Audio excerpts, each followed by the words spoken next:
Okay. Okay, we're not missing anymore. All right, in the interest of time, it's 6:03, so we're going to get started here pretty quickly.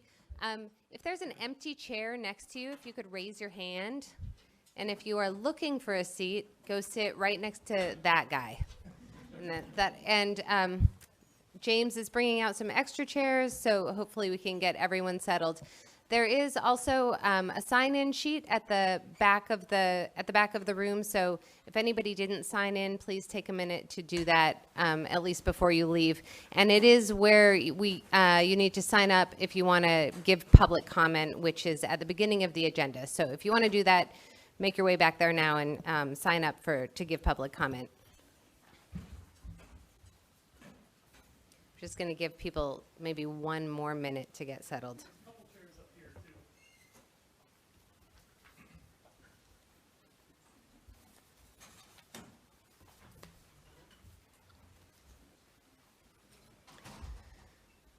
Okay, well, welcome to the 6th Portland Clean Energy Fund Grant Committee Meeting. I'm not sure at what point we'll stop noting what number it is, but not yet. We're going to start the meeting with an opening inspiration, and Megan Horst, who is a PCEF committee member, has volunteered to do that for us today. Don't forget to push your button. Oh, like that. Okay. Hi, everyone. I have chosen to start, I guess, inspiration with a more traditional land acknowledgement because it relates a lot to the topics we're going to be talking about tonight. So, in the spirit of the day's focus on food systems, the first part, many food systems gatherings, I see lots of food systems workers, activists, advocates in the room. Many food systems gatherings are starting with land acknowledgements, meaning some statement about the long history of the place and the indigenous peoples who have lived in the place, and connecting to how our collective actions can contribute to some kind of reckoning of the wrongs of history and to hopefully more holistic visions of sustainable food systems and greater justice going forward. So in the food systems world in particular, land acknowledgements can help non-Indigenous people think about food systems more expansively and think about food justice work in the context of the harms of colonialism and acknowledging the limits of kind of the Jeffersonian image of farming that is fairly pervasive in U.S. Food systems work. So I just want to start by acknowledging the people whose land we're standing on today, and I'm going to focus mainly on the Kalapuyan people and read some words from David Lewis, who is a tribal historian of the Grand Ronde and has a PhD in anthropology from University of Oregon, and I had the pleasure to meet at the Oregon Community Food Systems Network convening last year. So some folks in the room probably heard him speak and gave some history, so I'm reading verbatim from his great website, just to bring a little history in the room. So the Kalapuyans originally occupied over 1 million acres in the Willamette and Umpqua valleys. They have lived here for over 14,000 years and have endured enormous changes to their traditional lifeways during the past 200 years. The Kalapuyan peoples created the amazing fecundity of the Willamette Valley by practicing a form of land management or horticulture where they annually set fire to the valley and in so doing cleared the land of excess vegetation, renewed food plants, and deposited nutrients in the soil as well as other benefits. They were a stable society who harvested the fruits and vegetables of the valley and hunted and fished the terrestrial and aquatic animals to provide their primary food sources. The Kalapuyan occupied the majority of the Willamette Valley with villages scattered along the rivers and streams of the valley. They had a seasonal lifeway where the tribes would harvest vegetables, hunt, and fish at specific times of the year throughout a wide expanse of the valley and into the foothills and mountains bordering the valley.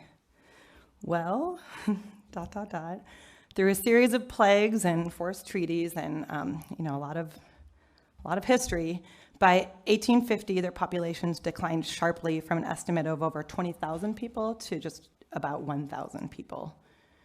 In 1851, the tribes of the Willamette Valley signed or were forced to sign treaties which allowed for the creation of permanent reservations within their homelands, but these treaties were ultimately not ratified by Congress, meaning they did not get a reservation.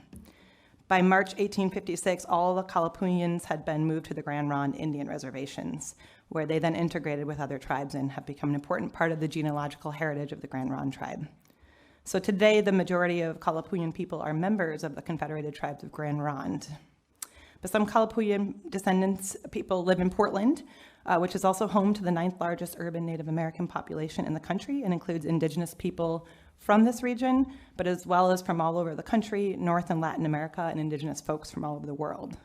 So I bring this up as our kind of opening inspiration to honor their stories and remember that many of us are actually uninvited guests on this land, and that to hopefully bring a little bit of this history into our conversation today about how Indigenous justice is part of our work on climate action and sustainable food systems.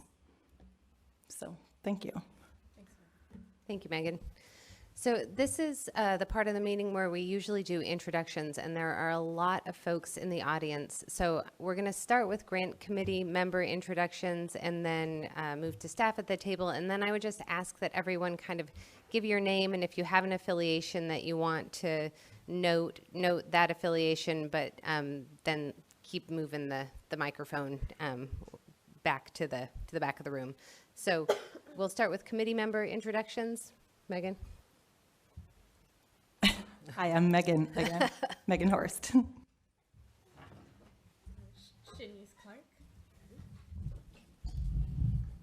Shanice Clark. Rain Feast, Juntinho Viatoro. Jeffrey Moreland. Robin Wang. Maria Sippin. Good evening, Faith Graham. Michael Eden Hill. And Andrea Hamburg is excused from today's meeting. I'm Katie Lister, PCEF staff. I'm Sam Barrasso, PCEF staff. Hi, I'm James Valdez, PCEF staff. Janet Hammer, PCEF staff. Max Showers, not PCEF staff. Melanie Rios, Cascade Biochar. Pat Landau, the nonprofit Recode. Taryn Evans with the Coalition of Communities of Color. June Reyes, PCEF staff. Forrest Zachary, Solar Sales and Development. Katie Johncock, Craft 3. Chris Dubroto, Village Gardens. Colleen Dixon, Zinger Farm. Ruben Fonseca, Portland OIC, and Rosemary Anderson High School. Kyla Yeoman, just myself. Jeff Strang, Portland NAACP. Gina Dake, Portland Parks Urban Forestry. Ryan Shanahan, Earth Advantage. Jen Latu, Portland General Electric. Deidre Sheets, and I'm with Nutrition Garden RX. It's emerging. Jen Cairo, Portland Urban Forestry. Lisa Hubbard, SEIU Local 49, the Janitors Union. Mo Taylor with VOS Workers' Rights Education Project. Osmani Alcaraz Ochoa, VOS Worker Rights Education Project. Brian Stewart, Quiet Clean PDX. Michael Human with Metropolitan Alliance for Common Good. Jenny Hall with Energy Trust of Oregon. Jen Morse, Portland State University. Suzanne Easton, East Multnomah Soil and Water Conservation District. Angela Prividelli, Bureau of Planning and Sustainability. Jay Richmond, Oregon Tradeswomen. Rob Cato, Zinger Farm. Weston Glass, Guerrilla Development. I'm Jason Skipton with Growing Gardens. Shantae Johnson, Mudbone Grown Farm. Arthur Shavers, Mudbone. Eddie Hill, Black Food Sovereignty Coalition, Oregon State University's Soils and Crops. Joe McFerrin, Portland OIC. And there are a few more chairs here if people want to sit down. Chris Robertson, Cascade Resilience. Leah Wilson, resident. Heather Morrill, Portland Farmers Market. Katie Myers, OHSU Food Systems and Society Program. Micah Meskel, Portland Audubon. Serbi Mahajan, Friends of Trees. Lindsay Hageman, Cascade Biochar. Susie Peterson, Columbia Land Trust and Backyard Habitat. Jennifer Carbs, Portland Environmental Services. Rachel Steinke, also Columbia Land Trust and Backyard Habitat Program. Michelle Welton, Grow Portland. Cassandra Profita, Oregon Public Broadcasting. Nicole Cousino, Nature Commode Nutrient Cycling. Eric Gonzalez, Cascade Biochar. And we're very grateful for our folks at Open Signal. You don't get off the hook. David Kester's Open Signal. Michael Adegueo, Open Signal. All right, thank you all. Great to have you here. Thank you. And is there anyone on the phone who would like to introduce themselves? I'm not sure there's a methodology that works best for this, so whoever wants to speak first and introduce themselves, go for it.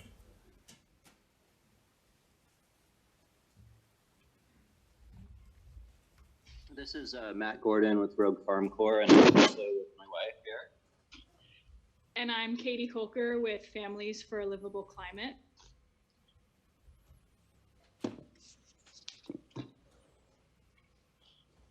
Anyone else?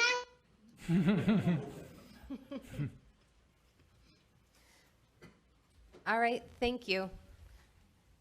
Sam wanted to give an acknowledgement of the space that we're in. So I appreciate seeing all the beautiful faces in here. I just want to acknowledge the space in here. This is one of Oregon's first net zero buildings, and it was developed and it is led and it is managed by the Juneteenth Delta as a historically Black women's fraternity, sorority, apologies. And just want to acknowledge we've had several events in the space, and it's always a welcoming space. And I want to thank Keisha Light for opening up the space. And there's a long history that went into developing the space, and I think it's important for folks to know that. And we'll have that happen another time. But thank you for the space to the Juneteenth Deltas. Okay, I'm gonna ask committee members, kind of call the meeting to order a little bit and ask committee members if there's a proposal to approve the minutes or if there are any amendments that need to be made to the minutes.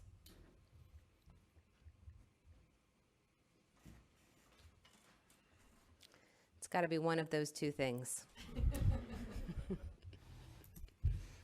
I propose that we accept the minutes as published.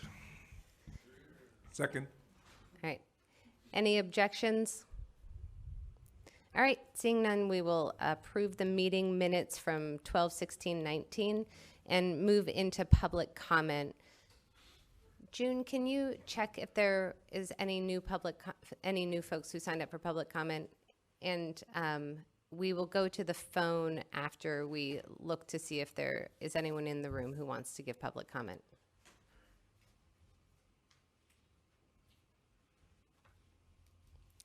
So there's no one in the room who wants to give public comment. Is there anyone on the phone?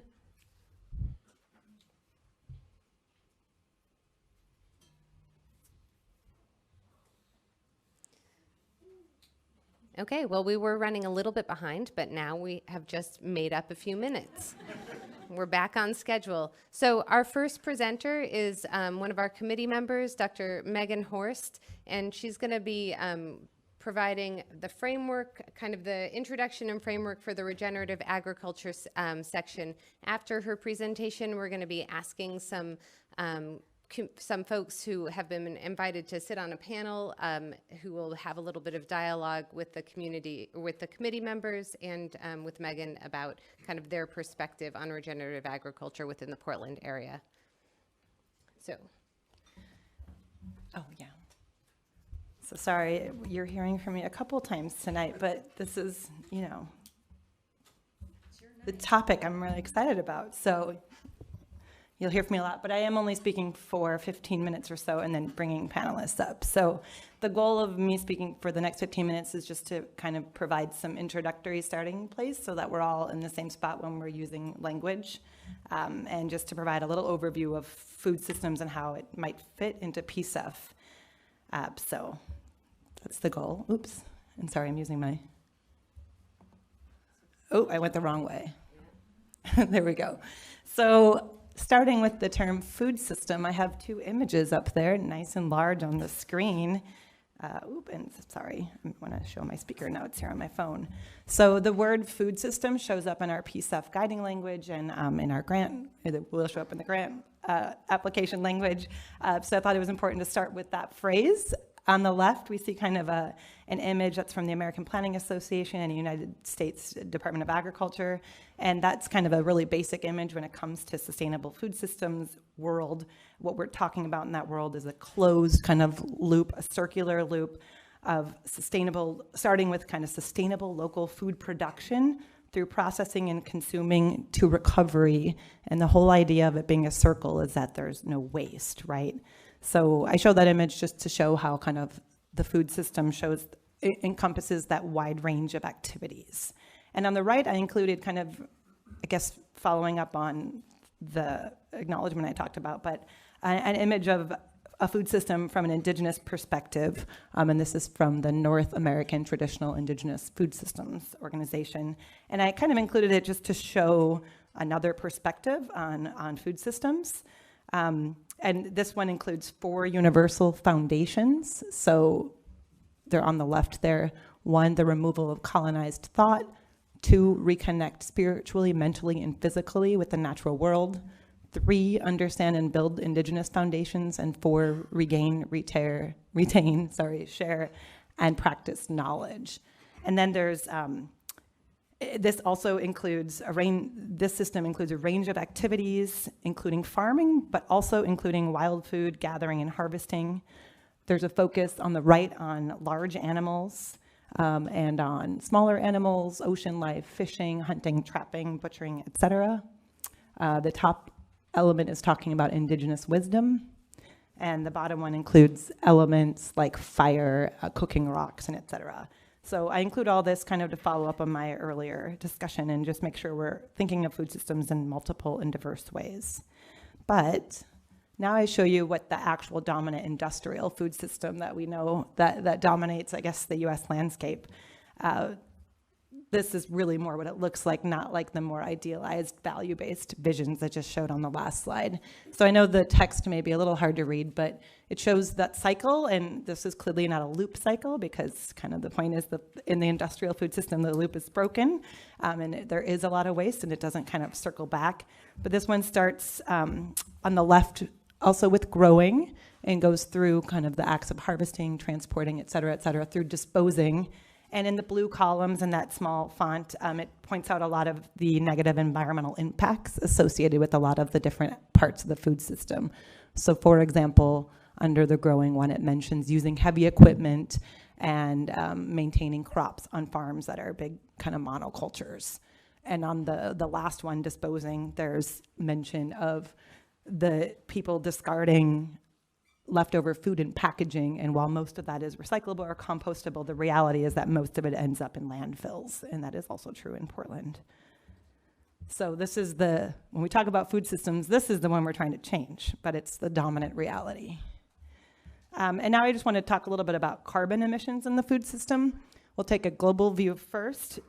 So food, why it's in the PCEF language is because it's an important part of global carbon emissions and down to Portland, and I'll get to Portland in a minute. But there's lots of different studies out there. Scientists debate the exact amount, but some food probably accounts for somewhere between 20 to 35% of total emissions, kind of depending how you count it and the methods used. And what you include in the food system versus put, for example, on the transportation sector when you're transporting food items. So this chart is one of many possible images that could be used, but it points out land use change. So for example, the cutting down of forests to put in soybean plantations, for example. And the actual act of farming account for 15 to 25% globally, and the other 5 to 10% come from all the other activities of the food system. So kind of a main takeaway is that land use change and the act of producing food are the most important when it comes to kind of the carbon emissions of food system globally. But let's look at US emissions. Again, there are lots of different researchers out there, so different charts might have some variability, but they'll show kind of the same larger story. And this one again shows that the majority of US food system emissions, so this is again food systems one, comes from the production part of food, so how it's produced or grown. And then just a smaller amount of it comes from transport, wholesale, and retail. So again, this kind of underscores that from a carbon emissions perspective, an important place to focus is the production side, although not to say there aren't other reasons to focus on other parts. And this chart is just showing kind of breaking down where these emissions come from a little bit. This is showing how global methane, and so back to a global chart here, global methane and nitrous oxide emissions have been rising steadily since the 1960s. So these are potent greenhouse gases, mainly due to an ongoing push towards more industrialized forms of agriculture globally. Sorry, I'm whipping through a lot of charts here, but I'm hoping the main story sticks, even if the kind of details are lost. But okay, so the next one, this one's just pointing out, now this one's a little controversial, I guess, and I want to make sure I say things and not leave just the image of the bar chart here. But one thing to note about food, and I think this is well known, I guess, in popular media these days, is not all foods are equal in terms of their quote-unquote carbon footprint. So this chart shows that in terms of pounds of carbon emissions per serving, meat and dairy tend to be far more carbon intensive than like beans, grains, vegetables, and fruits. That's why when you do those like carbon emissions calculators, it'll ask you how much meat you eat and tell you to eat less meat usually. And so that's super important. And I think especially when we reflect on the industrialized food system, that's what this chart is showing, is that kind of industrialized meat does have a really heavy, and industrialized dairy have pretty heavy carbon footprints, and beef is the standout here above other forms of meat. But I also do want to note out is that this data all is based on what the kind of dominant industrial food systems. And there's also lots of researchers and practice showing that ranchers and farmers can produce meat and dairy in ways that are really great for the environment and great from a carbon perspective. In fact, there's research to show that grazing could actually be an important way to regenerate carbon or capture carbon and sequester it. So it's a very nuanced picture. So simply saying no more meat is not a full story. It might be reducing industrial meat from anonymous sources. It's probably a good move, but supporting positive forms of animal agriculture can be part of good carbon practices. So there's a lot more to say on it, but I'll leave it at kind of a basic there. I know this is full of, but also I just want to point out that trying to account for carbon in the food system is really complicated. It's much more complicated, I think, than in the energy sector. When we hear, oh, if we do all this insulation and upgrade some windows, we can measure the house went from that much energy use down to that little. And that's pretty easy to measure, and that's great. Food is much more complicated, in part because our food system in the US is not particularly transparent, a lot of it. Local growers, a lot of people buy from local growers because of increased transparency. But this is just showing the University of Michigan scholars have tried to do like a robust life cycle assessment of all kinds of different food items. I just put the ones for pork and coffee up there. And they try to account for where carbon emissions are coming from from production through packaging, refrigeration, people's preparation at home, through the roasting of coffee and different types, and it's complicated. So anything that can be said about food has to be said with nuance that it's really hard to make big statements about carbon emissions because one coffee bean may be roasted really differently than another. So generalizations are really difficult. So even though I made some earlier, I'm now kind of backing away and saying they're difficult. So it's just something to be aware of as we kind of move into thinking about reducing carbon emissions in the local food system. But let's move to Portland. This chart should look familiar because it's from one of our previous guest speakers. I think that was Kyle from the Portland Climate Action Plan. So this is a chart he presented that night. And if you recall, he pointed out that Portland's moving to kind of a two-part carbon emissions inventorying practice where there's both kind of the carbon that's produced through industrial practices and transportation and et cetera in Portland. And then the other side is the consumption base. So what we all as residents living here, what we consume and how that affects carbon emissions. And that chart shows the top sources of consumer-based emissions, consumption-based, and food and beverages is the second largest one, just below vehicles and actually above appliances. And the bar chart color orange is referring to the way Portland accounts for it, that most of that carbon is, again, from the production part of food and only a little bit from pre-purchase transportation, wholesale retailers use, so cooking and et cetera, and then the moving the waste component, so transporting the waste. So pretty similar to what we saw global and nationally also. So, and I'm moving through this quickly.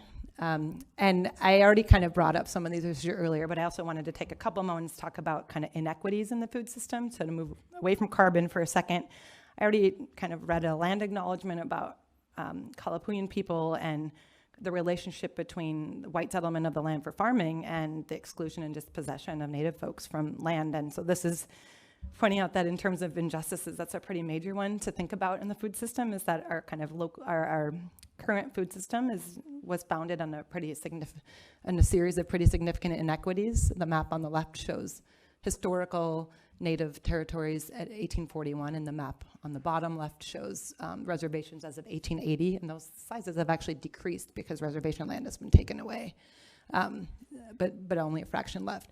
And on the right actually is a snapshot of the black exclusion laws that were in place in the 1850s, again, when settlers were coming over via the Oregon Trail. Not only were Native Americans getting dispossessed of land, but black folks were not allowed to reside, settle, or own land in Oregon for about 20 to 30 years when most of the land was given away. So when we think of, and that was when most of today's most of the farms, homesteads were established.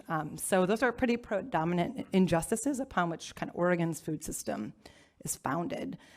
So that's just, could say a lot more, but for brevity's sake, I'll just mention one other major food system inequity that probably everybody in the room is pretty aware of, and that's hunger. You know, a startling number of Portlanders are hungry every day. This is from the Portland Monthly, and it's a little dated now, but the numbers are probably around 16% of Oregon households are suffering from food insecurity. And there's some numbers up there about the percentage of school children who are hungry, who qualify for free and reduced lunches in the schools. So that's an indicator of federal poverty level. And that's nearly 40% of kids in Portland public schools qualify for free and reduced lunch. And in the top right of that little cafeteria tray shows that SNAP recipients, if people are eligible for SNAP, which undocumented immigrants, they're not eligible, but anyway, that SNAP dollars don't go very far. One cannot sustain a good family eating, cannot sustain good food for a family on SNAP dollars alone, when SNAP is foods, like the word for food stamps these days. So there's lots of other injustices in the food system. I just bring up two that may be relevant to PCEF. So just a couple more comments. This is from our PCEF code language. It should look familiar to everyone in the room probably, and to us on the advisory committee, but I want to bring to what we're going to be working on PCEF. So the language says that 10 to 15% of our grant funding should go to regenerative agriculture and green infrastructure. So I'm only talking about the first one right now, regenerative agriculture. Green infrastructure is sort of another bucket that result in the sequestration of greenhouse gases. And kind of the language goes on there. But what I want to call to attention is the phrase regenerative agriculture that results in the sequestration of greenhouse gases, and just make sure everybody on our committee has a somewhat common understanding of what regenerative agriculture is. So here's a slide I borrowed from the National, I forget what the NRDC stands for, but National Resources. Thank you. And so there's lots of practices associated with regenerative agriculture. The key idea is that regenerative agriculture increases the capacity of the soil to store carbon. So I have a little bit of data coming up about what the capacity might be. But common practices associated with regenerative agriculture are listed up there: cover cropping, no-till, organic annual cropping, compost tea, holistically managed grazing, biochar, and terra preta, which is like a type of biochar in the Amazon. Animal integration, so kind of pointing out animals can play a positive role here. Ecological aquaculture. Agroforestry, I'll just point out in urban context, some people call that permaculture or perennial gardens or food forests. There's kind of lots of different phrases and types, but kind of tree-based food systems, or incorporating trees in permanent, perennial, bushes, berries, etc., perennial crops, and silvopasture. So we could probably go into great detail, but knowing that there are a range of kind of accepted practices. And a few comments on the carbon impacts before we bring our guests up. So, one thing that's pretty cool about agriculture is it's unique both in the ability where we can actually reduce emissions through better practices than the kind of industrial system, and capture them in the soil through carbon sequestration. So there's kind of like a two-pronged approach that can happen with agriculture. And there's, again, scientists have lots of different numbers out there, but what I could find is that there's estimates that they could offset global emissions by 10 to 15%. So that's not 100%. It's not going to be the silver bullet or anything, but it's an important part of the equation for climate action. And measuring carbon in the soil is a evolving science, and there are, to my knowledge, I'm no soil scientist, I know there's at least one in the room. Anyway, there are some evolving kind of standard practices for doing that. As I mentioned, it's harder than measuring changes in energy use. There are kind of standards emerging at global and national that can be used. Many local urban growers in the Portland area might not be currently doing this. It may not have the technical expertise necessarily right now to quantify in scientific ways their impacts, but it is possible. It may be possible to develop training and monitoring programs to help local practitioners if that's something PCEF wanted to do. And I'll just say a little bit about the Portland's food system. There's so much to say about it, but just some overview stuff. Nearly $5 billion is spent annually on food in the region by us buying food. And only 1.5% of that is spent on locally sourced food. At least this is what was found by a colleague of mine at Portland State at the Institute for Metropolitan Studies on the left there. So potential for huge shifts. I've heard numbers of up to 4 to 5%. But either way, we know it's well below 100%. On the right is a map of farms. It's not probably a comprehensive map. Apologies to farmers in the room if you're not up there, but it's a map of CSA serving and farmers market serving farms in the Portland metro region. So the blue and red dots show farms and where they're located. So kind of a point that many farms serve Portland, even though they're not located within the boundaries. And here's a few. This also is not a comprehensive list. Also, apologies if you're not up there. It's not meant to. Please don't refer to this as a comprehensive map, but I just included a few examples of urban agriculture organizations that exist in Portland to just demonstrate that there's a diversity of actors, of organization types, of forms, of scales, of locations, of practices, of markets, of audiences. They operate on city-owned, on private land, on church land, on donated, on school, squatted land. There are large farms to community gardens, to permaculture, food forest, to school and institutional gardens, to rooftops. Some are for-profit, most are not. Some are nonprofit, some are very community-focused, some are entrepreneurial, some are individual and family-focused. So these are just an example to show kind of the diversity of actors. And I was asked to comment a little on what does the city of Portland do on the food system. Here's some history. I won't go into the great detail. Portland does have a little role. But that said, currently Portland's main role is just to enable urban agriculture to happen and get out of the way and reduce regulations. And they went through a major effort to do that. There's not a whole lot of proactive resources being sent into the food system right now from the city. We can say more about that, but that's probably enough for now to leave time for our panel. This is where food is mentioned in the Climate Action Plan. We can refer to that later if wanted, but the Climate Action Plan acknowledges that food plays a major role. And I want to conclude, or open up, I guess, the conversation just by my attempt to summarize some challenges and barriers, thinking about urban agriculture, and particularly in PCEF's language on carbon sequestration and regenerative agriculture. But I think our panel can illuminate more on these challenges and barriers. But the challenges, one is the dominance of the industrial food system. It's a hard nut to crack. Land is expensive. There's a loss of land in the city as more is getting turned into development for housing. And that's a good thing from an urban planning perspective. But there's competition for land. A lack of significant and reliable market demand for food producers. Low profits on food. It's really hard to pay workers well. So the high hopes of Green Jobs pathway, it's been challenging, I think, for urban agriculturalists to realize that as a really sustainable pathway for themselves. There's limited grant funds and high competition for those limited funds. There's competition from greenwashing businesses and tech. The This is really a big deal in New York now, kind of rooftop, high-tech, precision, urban agriculture, I think it's called, which may be being practiced, maybe have strong environmental practices, but not all the same social values associated with it. Maybe there's a lack of technical expertise on the carbon implications of practices. I'm fairly convinced that most urban growers are already doing many great things, but they may not be able to quantify that and prove it in any sort of scientific way. And then there's lots of historical and ongoing inequities in who has benefited and burdened, even in the sustainable food systems movement.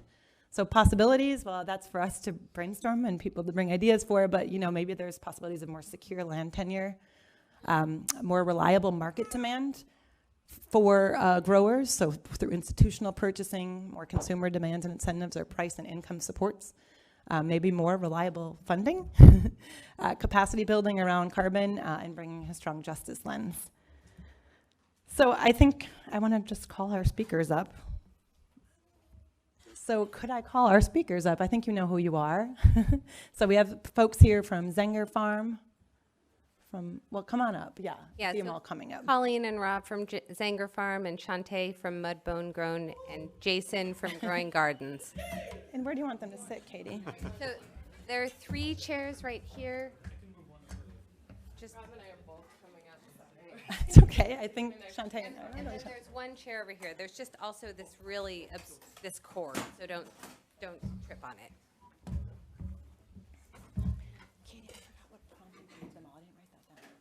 You gave them all prompt to start, right? Just introduce themselves. Do you want to kick them off? Okay. Yeah. You don't have to be. Okay, so once everyone is seated, we're going to ask our panelists we asked each of our kind of organizations who are represented up here to give just a 5-minute, very brief kind of, this is who we are.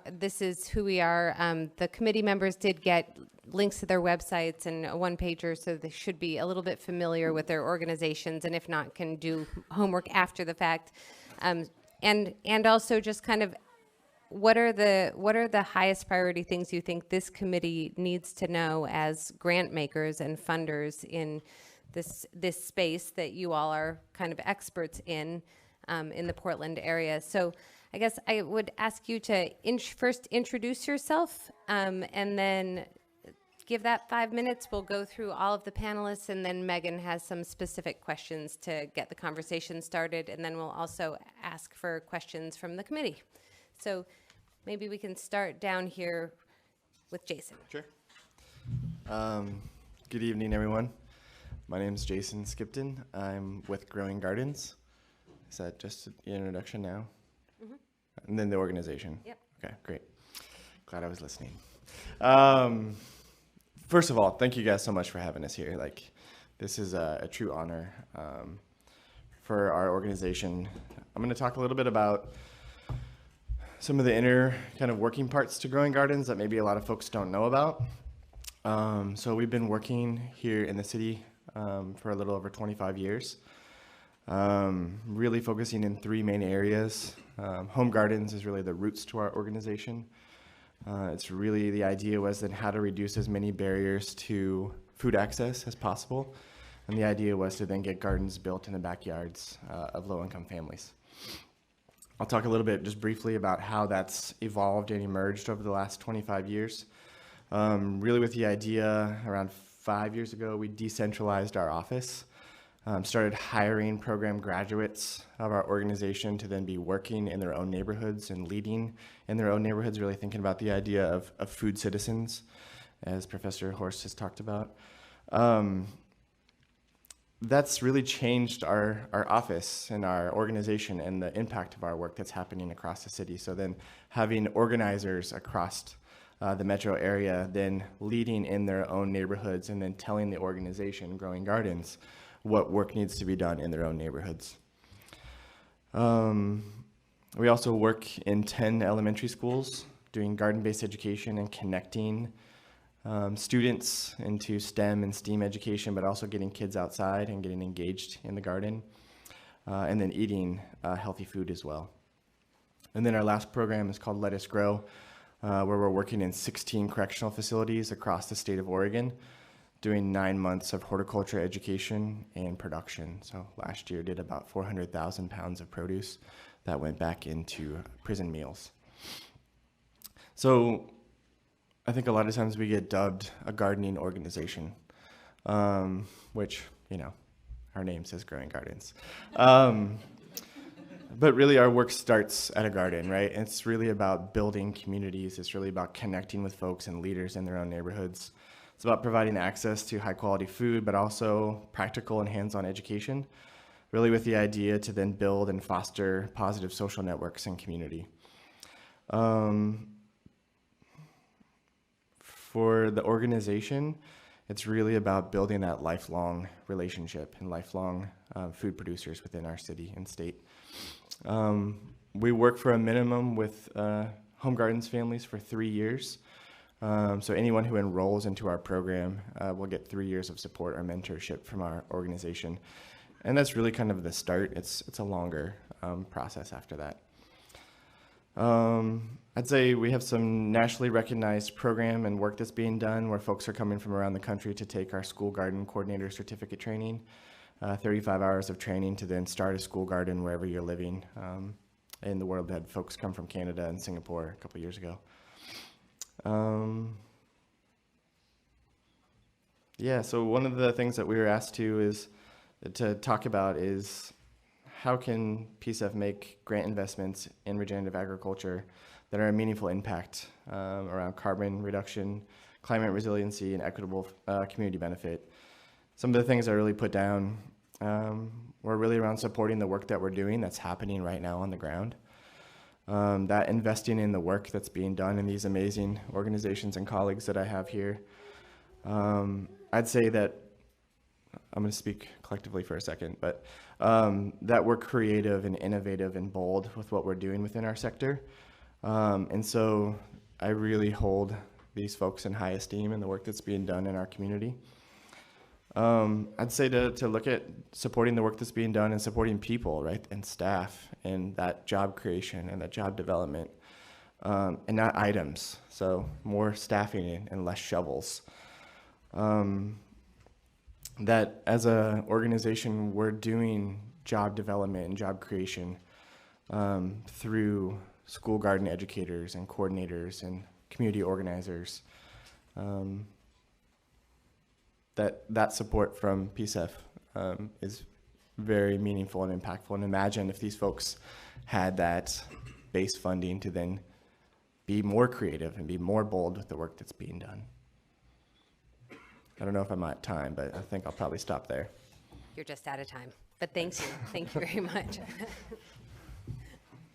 Go ahead. I'm Rob Cato, Co-Executive Director of Zenger Farm. Colleen's going to talk about our work.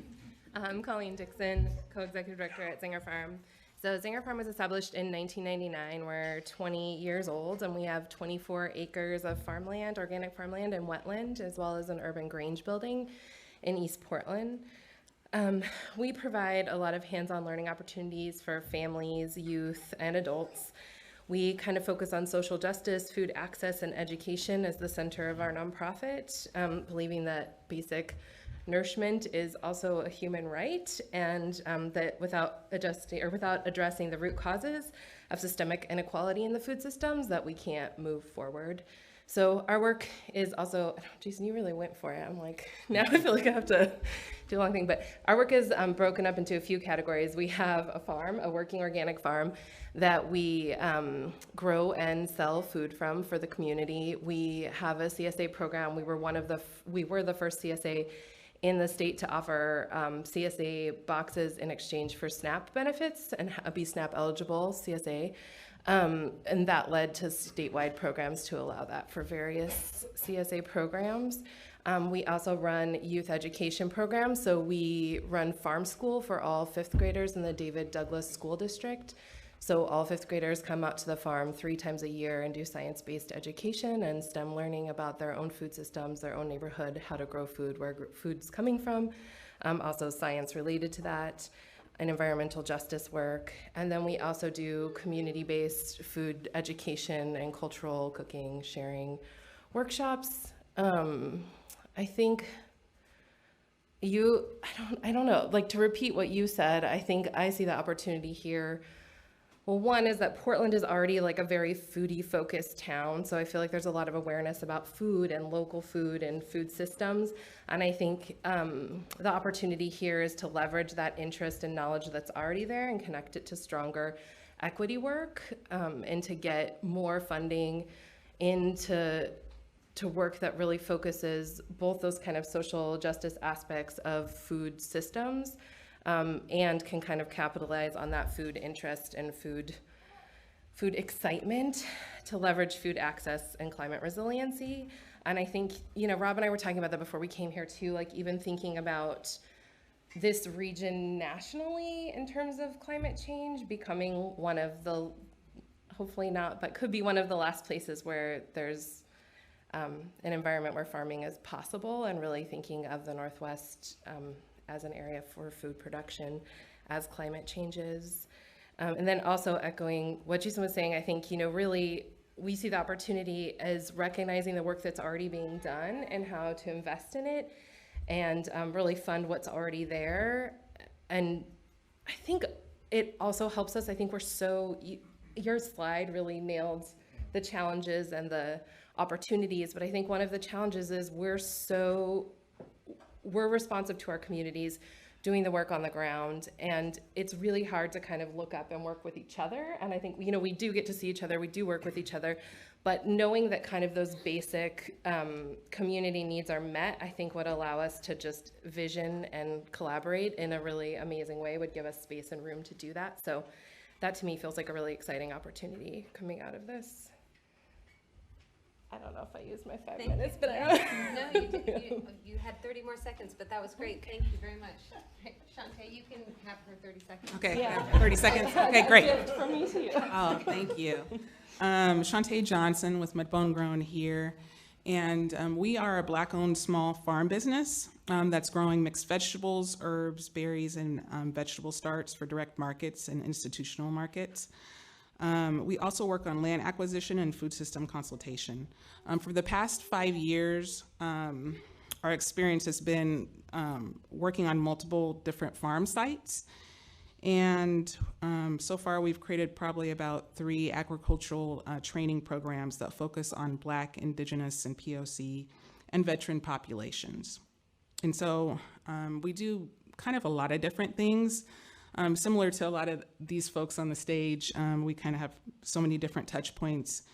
And we work with schools for farm field trips and are involved in supporting many different Black-led organizations such as Black Food Sovereignty Coalition, We Grow, Beyond Black, and many others. So we really try to collaborate and support different grassroots efforts that are already happening in community. I'd like to just point out that, one of the reasons why Arthur and I got involved in this work is because our grandmothers have really been our muse and inspiration for how we grow and give back to the community and interact with the land. We find it, often hard to kind of put this label on ourselves. We're talking today a lot about regenerative agriculture and climate resilience, but in a lot of different communities, folks don't always use that same language for the practices that they are, already practicing. I would say that for Mudbone and many of our partners, we are committed to building a more resilient, thriving, and entrepreneurial food and maker community in which cooperation, soil health, and shared economy are standard. Looking at business of growing food, community health, Black wealth, and using cultural resilience as a tool and strategy for placemaking around agriculture. And so some of the things that we've been really talking about, for opportunities to support growth are, also looking at supporting current programming and positions for Black and Indigenous green workforce development, really putting a focus on capacity building. I think that's really important. Putting equity first, and funding land acquisition and infrastructure projects for Black-led and POC businesses to build generational wealth. And then also looking at funding for green infrastructure projects, including site development implementation of conservation plans and labor costs. Because oftentimes you get on the land or you get access to land, but then you don't have any money to like develop the site, or you don't have funding to like help with the labor costs because, you know, and then it becomes a volunteer opportunity and, you know, people get really stretched too thin. And so I think it's important to start, you know, out the gate with some funding to be able to like have that breathing room to, you know, take a pause, do more strategic planning and more collaboration with one another, and then be able to jump in and really implement and develop something that's, you know, robust or really enhance, have an opportunity to enhance what you already do and walk it out a little bit more. Thank you. Megan, I'm going to turn it over to you to ask. I know that there are some prepared questions. Yeah, I think behind us. so. I sent these questions. I think they were co-generated with some of the staff and myself just in prepping for it. And I think you all got them in advance, hopefully, otherwise you have to turn around and look at them behind you. But rather than me ticking through them, I also would like to just ask all the other committee members. This is, you know, we have like about 25 minutes, I think. So, I mean, we could start, if you're lacking questions, we can start going through mine that I proposed, but I would like to hear what you all want to hear. Looks like Robin has a question. Hi, thank you very much for being here and sharing your story. Megan, you earlier talked about, you know, industrial food systems and kind of, you know, a shift to regenerative systems. With 300 to 400 million people in the United States and, you know, 3 to 4 million, whatever, in Oregon, how do we feed that many people with a non-industrial food system? And I guess, how can PCEF funds be deployed through your organizations to move that needle? I don't expect us to be able to solve that problem completely, but, you know, what can we do to move the needle, shifting from industrial to more of a regenerative system? Thank you.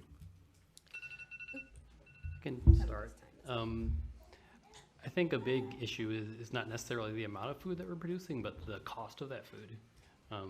And I think that especially in Portland and our farms, like we're able to grow enough produce to feed the folks. It's just a matter of like making it accessible to them and letting them know that, you know, they can either get subsidies or things like that to afford it. And I think PCEF funds, like Jason was talking about, like funding our already existing like gardening programs and farming programs would like just keep that production at the level that it's at. And I think it also looks like people growing in their home spaces or any places that they have access to land. So you might not be able to like fully feed your family with the groceries that you're growing in your garden for, you know, the full month, but maybe you can do it for a couple of days. So I think it does look like, you know, organizations that help support folks grow in their backyards and their front spaces, as well as organizations like ours, which have a larger access to land growing for the community. Want to add something? Yeah. So when you asked that question, my mind immediately went to cooperative economics. And so at Mudbone, we talk a lot about, you know, organizing small producers to get to that level of being able to produce on an institutional level. And so it takes many hands to make the work light, right? And so, you know, a lot of the producers that we work with in organizations, you know, Black Food Sovereignty Coalition is doing a lot of work around cooperative, you know, economics and getting people together. And we're also working with other small, you know, farmers. And so if we all come together to be able to grow that food to meet those demands, we can do that in a very intentional and regenerative manner without creating a huge impact when it comes to the environment. I mean, I think it's a really interesting question. Like Dr. Horst said, this is a really complex issue, especially our food system, that is going to take multiple approaches that are dynamic, that are engaging with the populations that are living here in this community, that think about regenerative agriculture, right? That for folks who are coming from multiple parts of the world, that's normal. That's what they've done, and we're trying to then say that we're going to then help educate them on what that is, and that's not the truth. Is that there's folks coming who have that experience, and I'd say investing in those folks and that leadership and listening to them on what they want to have in their food system is a really great starting point to a big, I think, great question. I think you all have a really exciting opportunity here to invest in the work that's being done, but also to then show what's possible with this very innovative fund to then support work that's being done on multiple levels within the food system. So if that's agriculture and farming, or working with community leaders on getting gardens built in their backyards, or at schools, right? We do schoolwork. Grow Portland does schoolwork. Village Gardens does work with getting a local healthy corner grocery store built. Right? There's so many components that we have locally within the food system that we have to start with the work that's being done. Y'all have years at this, right? So I think what I'm trying to bring to this discussion is that there's people in our community that are engaged with our organizations that have a lot of these answers, and I'd say investing in them, investing in their leadership, and paying them for this, right? Like, they're bringing knowledge and experience, and that shouldn't just be taken for granted. I think also, oh, sorry. Go ahead. Well, I was just going to say, too, I think with the slide you had up of the opportunities and the challenges, I think one of them that was really apt was institutional demand. So I think the more schools are using local produce and local farms to put the food in their cafeterias, or we have a program called CSA Partnerships for Health, where we've been working with healthcare providers to subsidize CSA memberships as kind of prescriptions from doctors, and are really close to getting approval for CSA subscriptions to be funded through like your health savings account or your flexible spending account. So I think the more we can institutionalize access, then it creates more demand also for farmers, and they can plan and have more security in terms of knowing how much food they can sell and grow, like bringing it beyond farmers market, but to like actually having ongoing contracts with local institutions that distribute food or subsidize food to access to their patients or to their students is a really great way to expand as well. Can I just say something to add on from like I guess an academic comment that's bigger, like it's a couple levels up from this. But Robin, you asked like, how do we feed the world, which I don't think we have to worry about that exact scale of question. Just the Portland Metro. But to that question, I mean, the reality is that the world overproduces food right now. The reason people are hungry is because of poverty and because of distribution and because of greed, corporate greed, right? It's not actually a production problem, and it won't be at 10 billion people either. Climate change will complicate some of this, but it's not a production problem right now. So that's kind of one. And, industrialization has pushed the vast majority of people around the globe off of farming, including right here in this country. We've gone from most people growing food to like less than 2% of the population because of industrialization forces.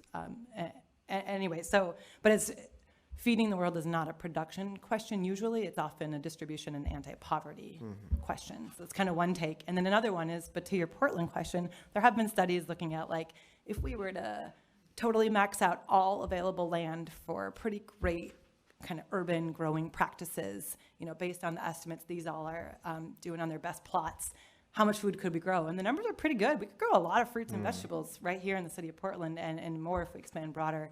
And some protein and some, we would not be growing everyone's beef habits, but here in the city of Portland, but we could grow a significant amount of food if there were if that amount of land could get mobilized. So we could grow a lot of fruits and vegetables, which Americans desperately don't eat enough of. So we could, just to kind of push back on we have to feed the world thinking. Ranfis?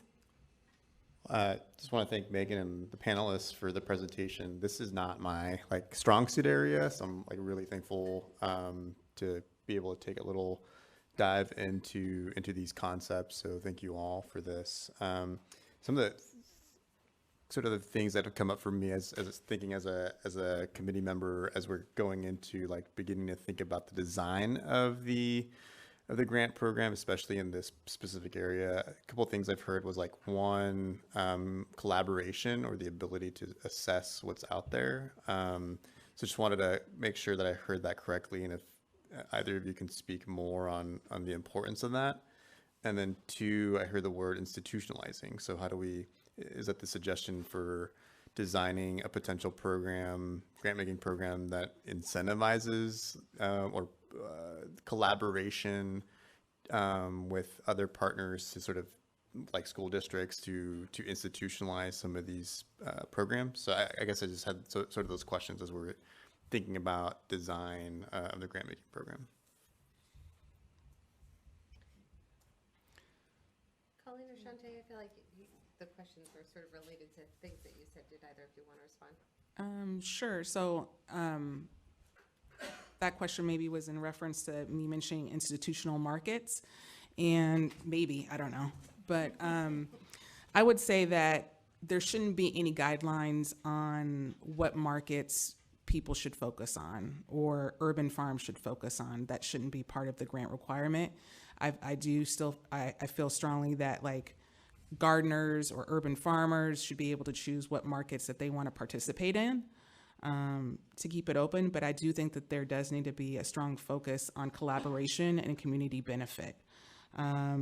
There's a lot of opportunities to, focus on, having flexible funding around the land acquisition and green infrastructure. And as you know, we only have so much green space in the city.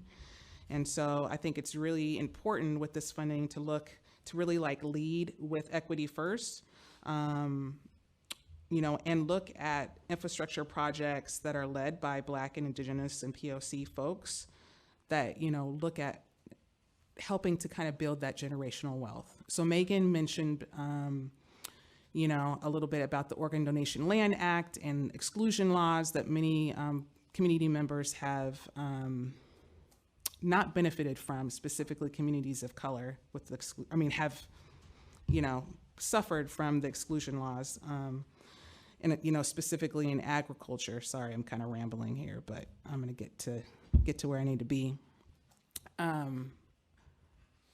I guess what I'm trying to say is that with the exclusion law and with the Organ Donation Land Act, it has excluded a lot of Black folks, POC folks, from participating in agriculture. Oregon is a huge agricultural state, and so I think that the funding should really be focused on helping to build the capacity of the people that have been excluded and leading with that first.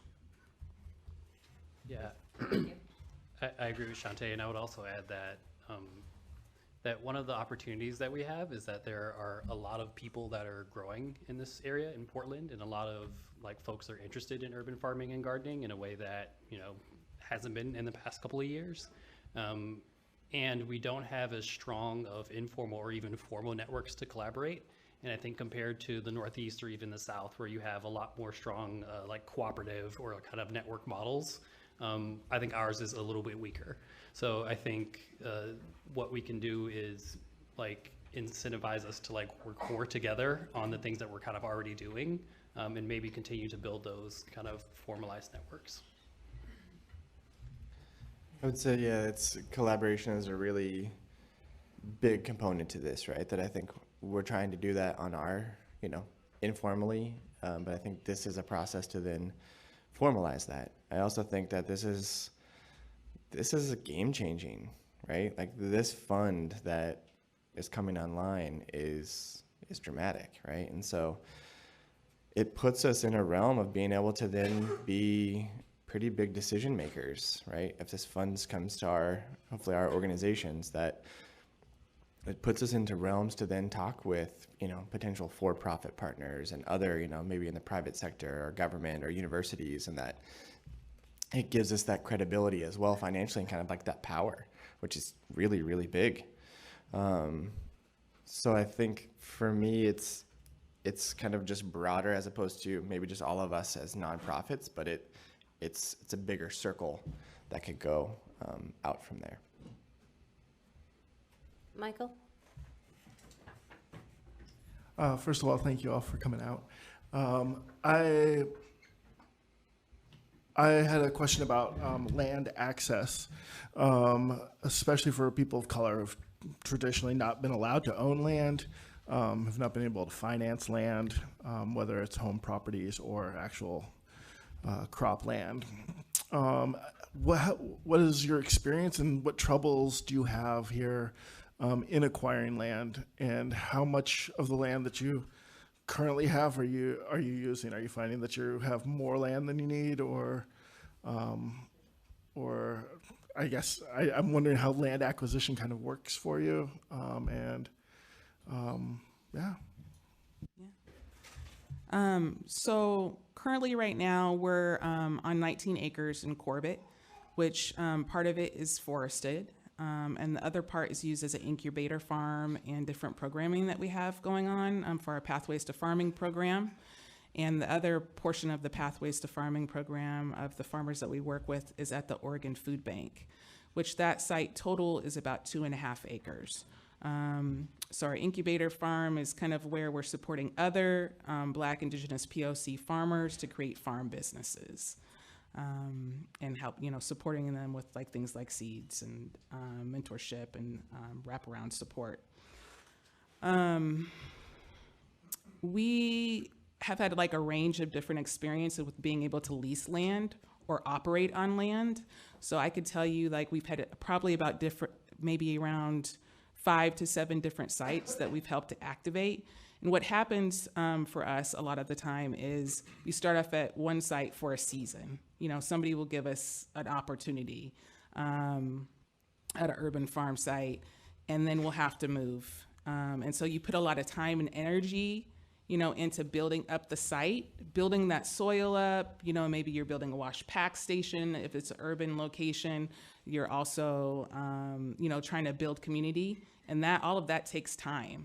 Another location, we had it for 2 seasons, but then they, needed to build affordable housing on it. So we found, I feel like with urban farming, not just us, but a lot of other urban farmers are being displaced constantly and trying to look for that new semi-permanent location where they can like set up shop for a good amount of time, put infrastructure in and investment.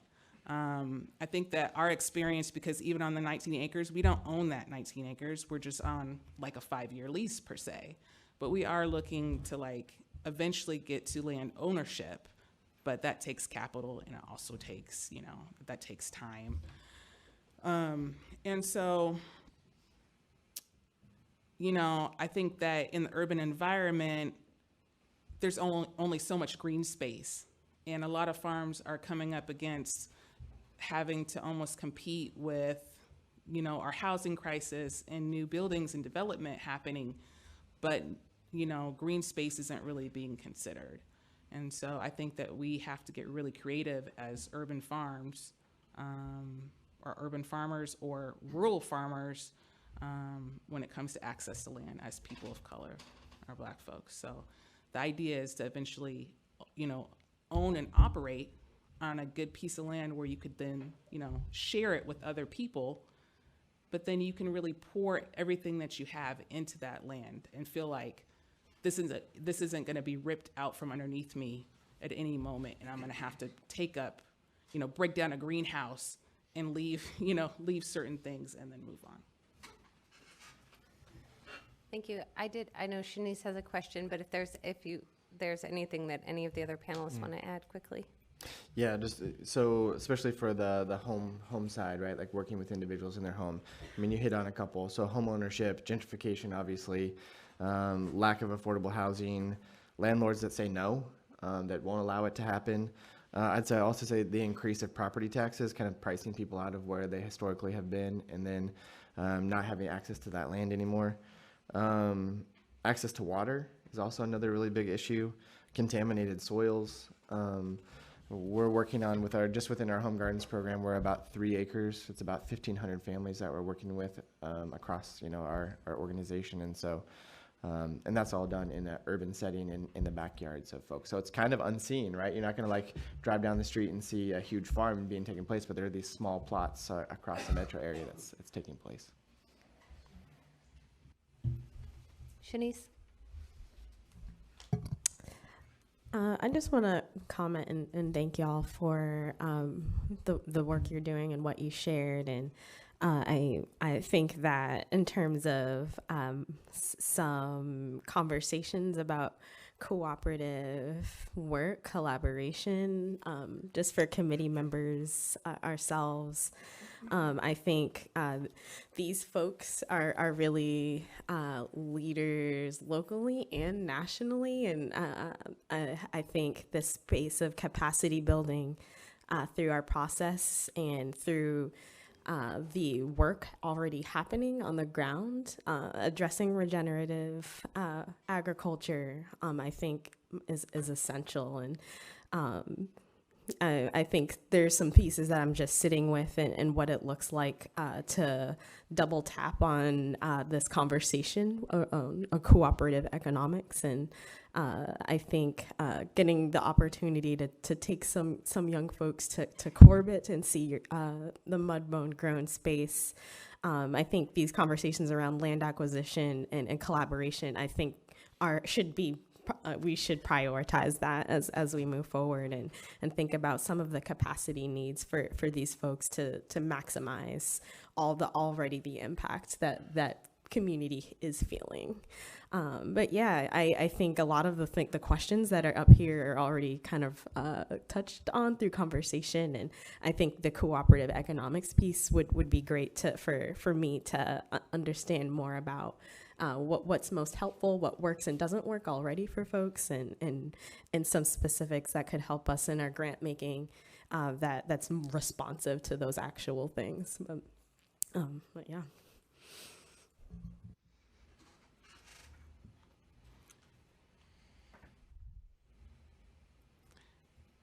I think a good starting point would be, we've all kind of touched on it, being able to collaborate more. And for me, with the cooperative economics, you're also able to share resources, and probably funding and those kind of things. But I think a good starting point for this grant would be to look at funding multiple year strategic planning in agriculture, so that we have the time to be able to sit with one another and really come up with a comprehensive plan and look at where our intersections are and how we want to operate and move forward. And so, starting there, I think that Black Food Sovereignty Coalition, and I know Edward Hill's back there, could speak more to. His hand just came out from behind the wall. Could speak more around Black Food Sovereignty Coalition's, strategic plan around cooperative economics. And so I'll just leave it there.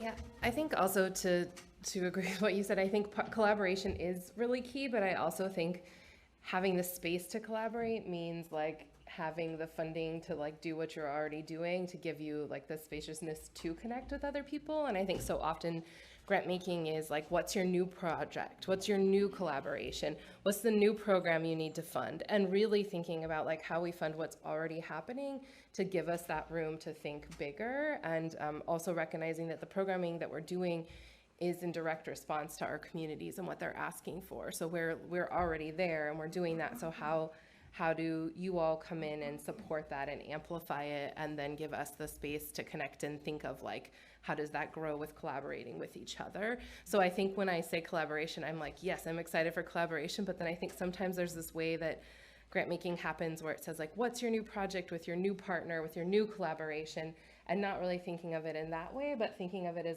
it's organically what's already happening, but how do we get more space and time and energy to do it and further it and see where it goes and lift it up, as opposed to kind of funding some sort of new thing. Maria?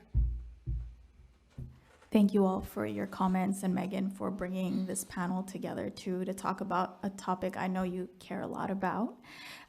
We had a retreat this past weekend, and we were inundated with lots of big concepts and really personal issues that we want to tease out as we embark on all this decision making. But some of the themes that resonated with me in our conversations were around how do we define or identify what's impactful, what's local, we definitely want to make sure we're focusing on Black, Indigenous, and people of color and low-income people. But, what is local, and how local do we go? How do we define the breadth, depth, and specificity of programs that will really resonate and respond? So we lean on all of you to continue telling us the stories of what's really working and what's needed.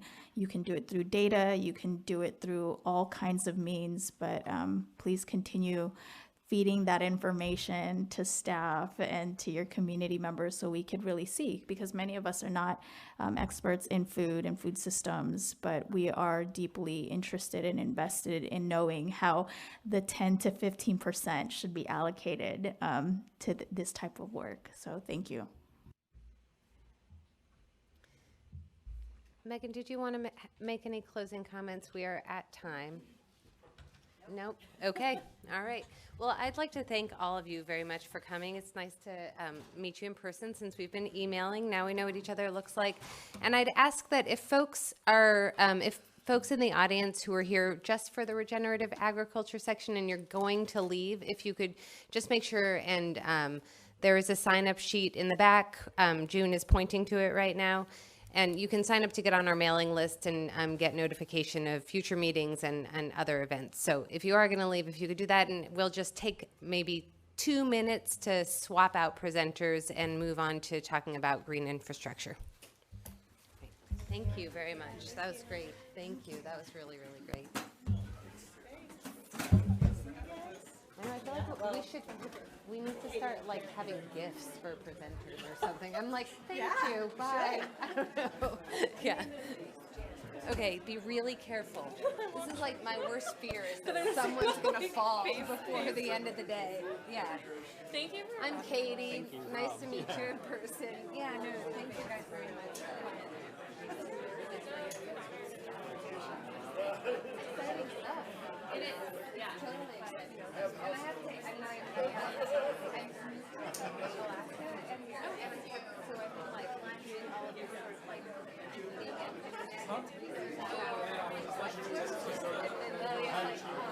I also grew up in Alaska, or I don't know if you grew up in Alaska.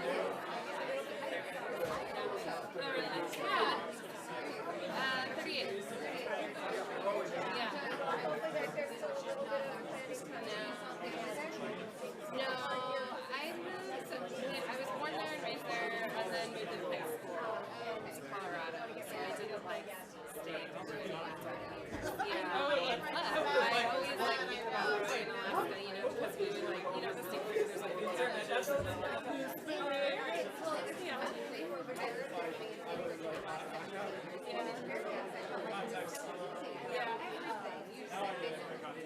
yeah, we had it when I was growing up. We produced all of our food. Yeah. Yeah. When we had chickens, sometimes there were a lot of marijuana. Yes. Yeah. In my community. All right, I'm going to go locate our others.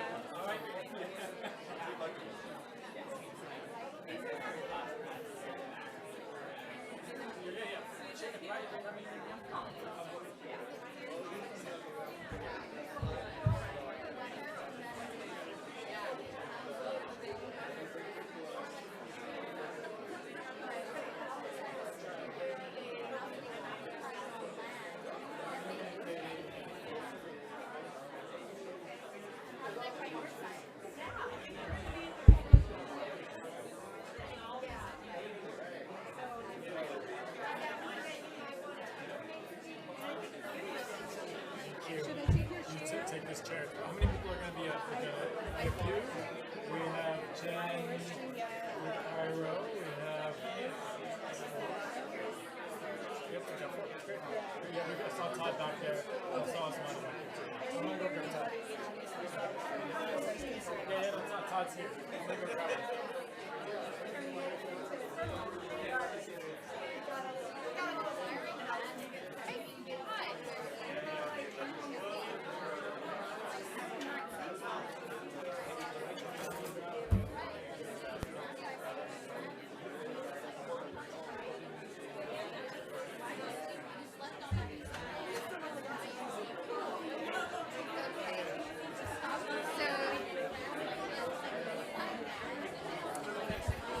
Okay, if I could ask everyone to wrap up your conversations, make sure you've gotten a drink of water, and then sit back down. We're going to restart the meeting here in just 30 seconds.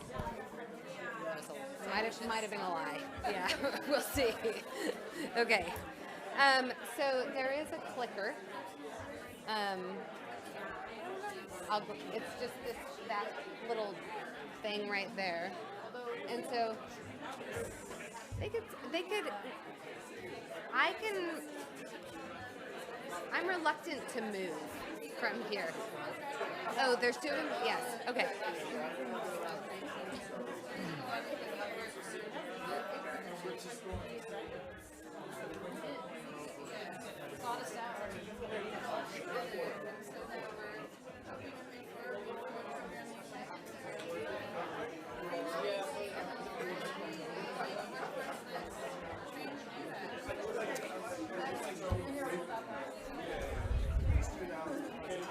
I'm Katie. Nice to meet you in person. Yes. When they go up, I'll take the pointer to them. And they Yeah, can yeah. Okay, that sounds good.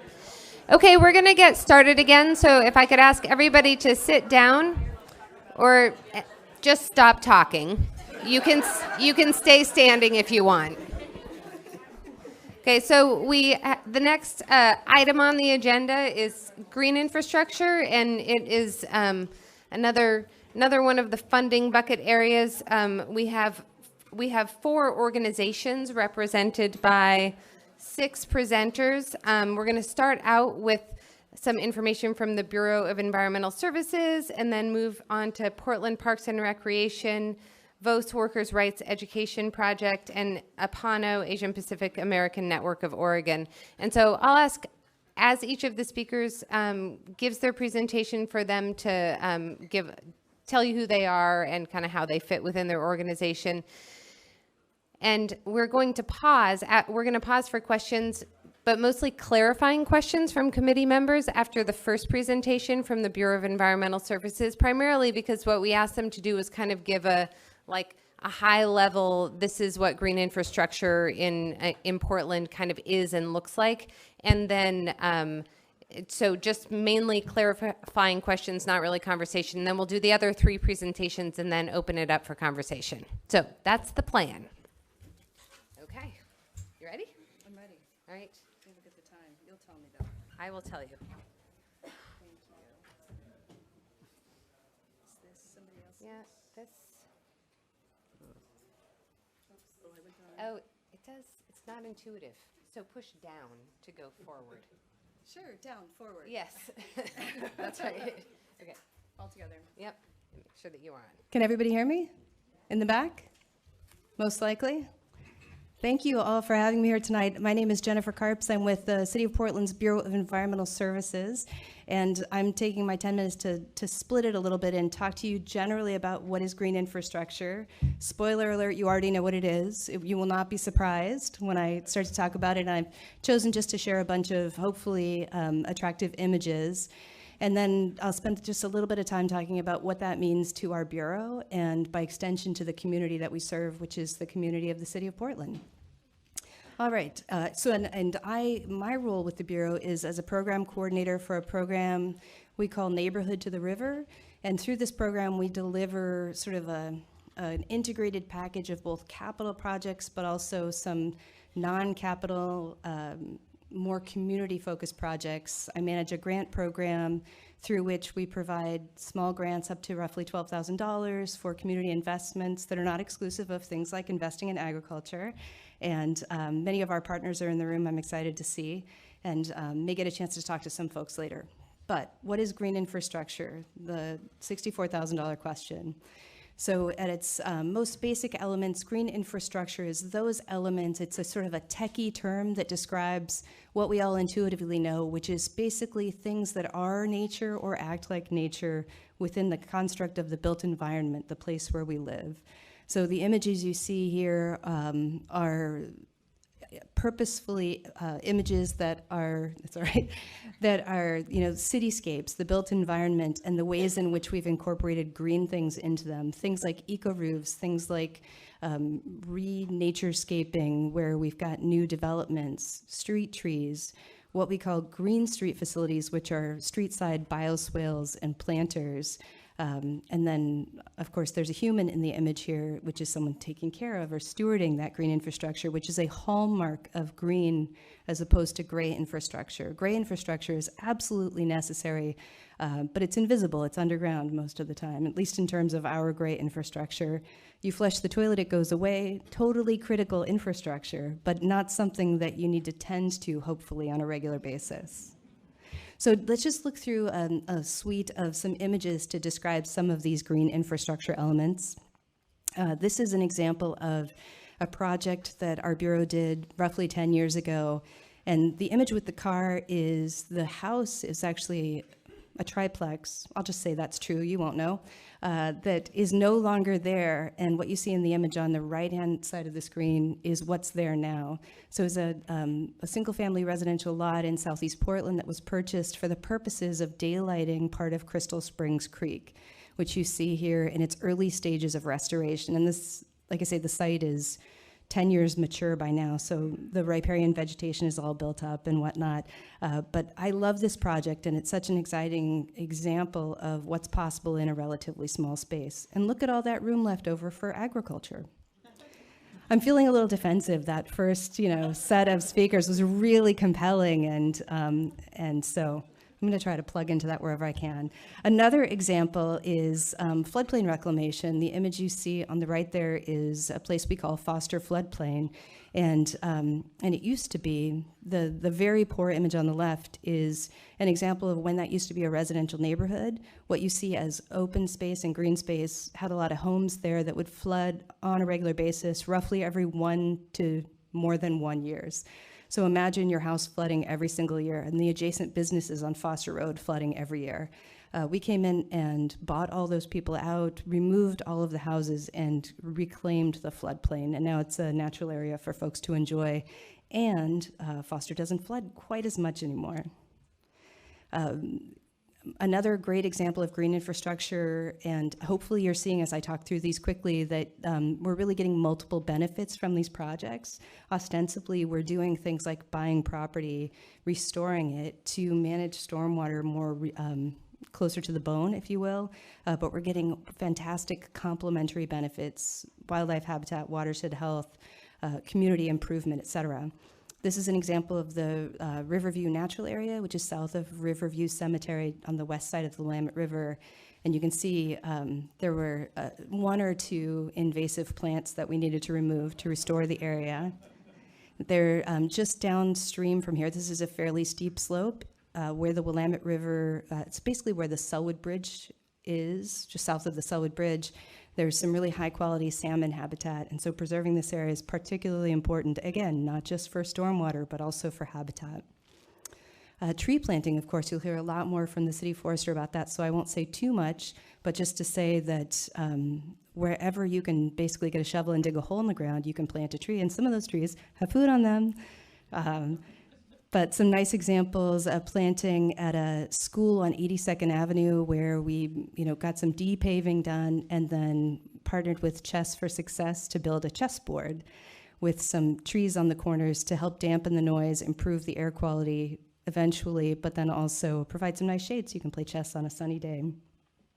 And my favorite before and after, because the after picture is the lovely blue sky and just looks way more appealing than the before picture. Trees really do make a difference even right after you plant them. You can really see that, blue sky or not. This is just for laughs, but again, the Green Street facilities, these things that we put in to take your parking away because we're mean, that help to manage stormwater quite locally, retrofitting into the built environment, provide such a wonderful opportunity for stewards. You're seeing Green Street stewards on the right there, helping to keep them trash-free and weed-free. And I don't actually know the whole story of the gentleman swimming and the one on the left. I'm pretty sure I shouldn't show you this picture, but it's a kick, so I did it anyway.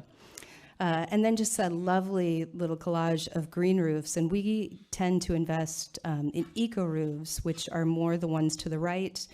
thin soil and extensive roof coverage versus the more intensive rooftop gardens, but they're all fair game. It's all green infrastructure. It all provides habitat for pollinators, habitat for humans, cools buildings, does all matter of wonderful things. So green infrastructure, it's the green things. It's the elements in our built environment that help us to manage stormwater more naturally the way nature does. And it helps us, the Bureau of Environmental Services, meet our watershed health goals, which there are 4: improving hydrology, water quality, habitat for and fish and wildlife. So that's sort of the plant and infrastructure of the habitat, and then improving conditions for animals as well. And this is a wonky little image from our watershed management plan. I didn't bring the whole plan for you to page through. I only have 10 minutes, come on. But you can see that there are a number of activities that we and our partners get up to, that we ourselves engage in and we fund to help to meet those watershed health goals.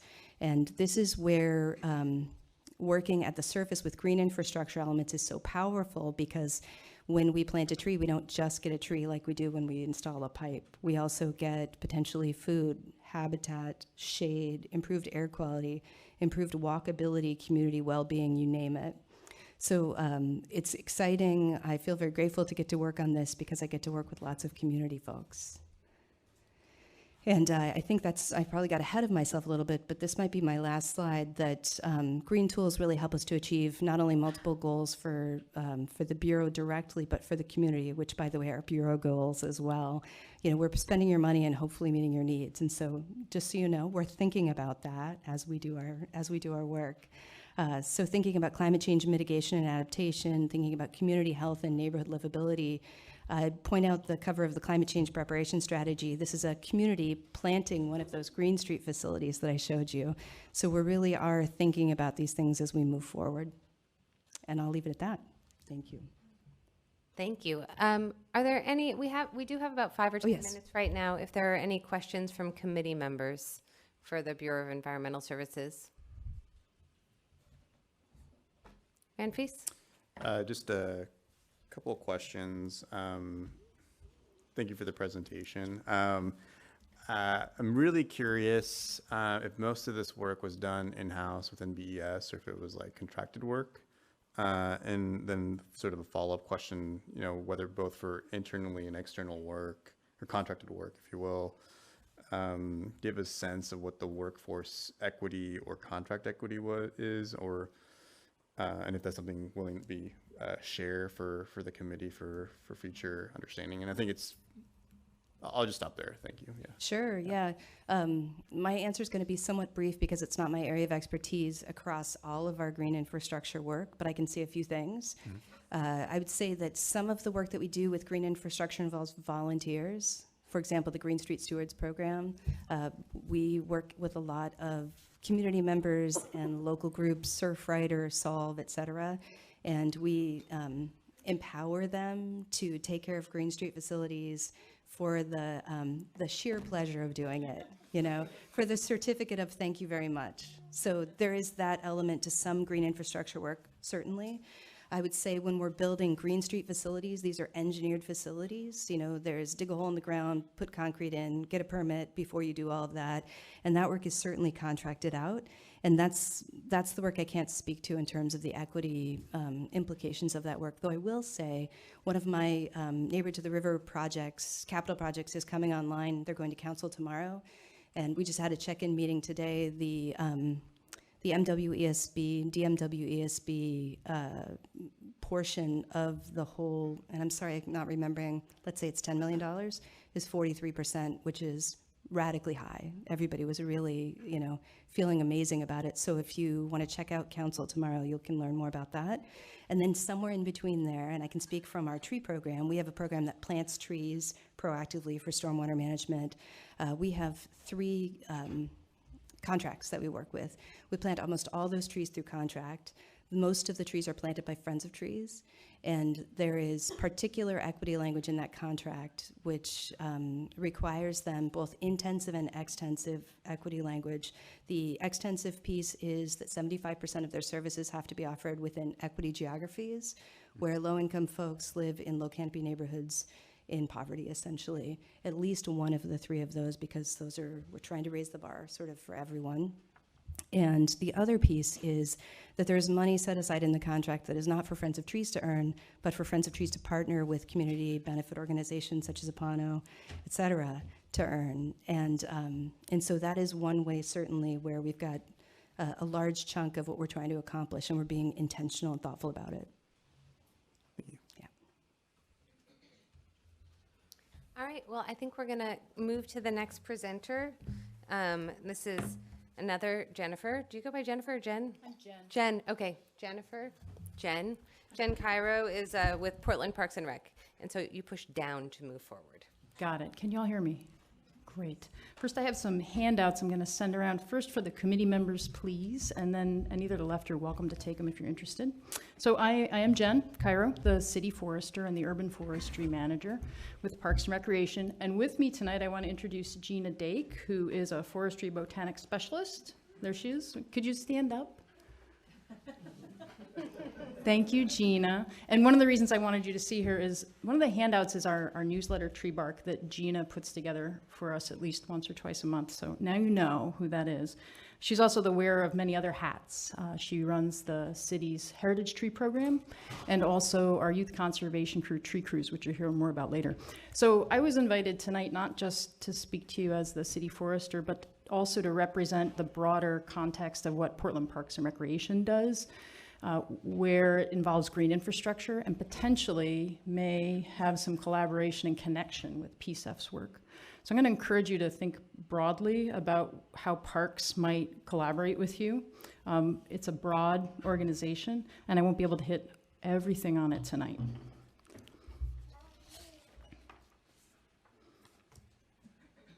Okay. First, a little bit of what Parks and Recreation does sort of by the numbers.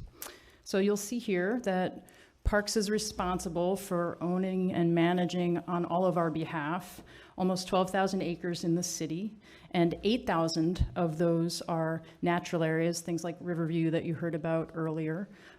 Also developed parks like the park right across the street from us here and Cully Park, where the Cully Cultural Garden is and community gathering places.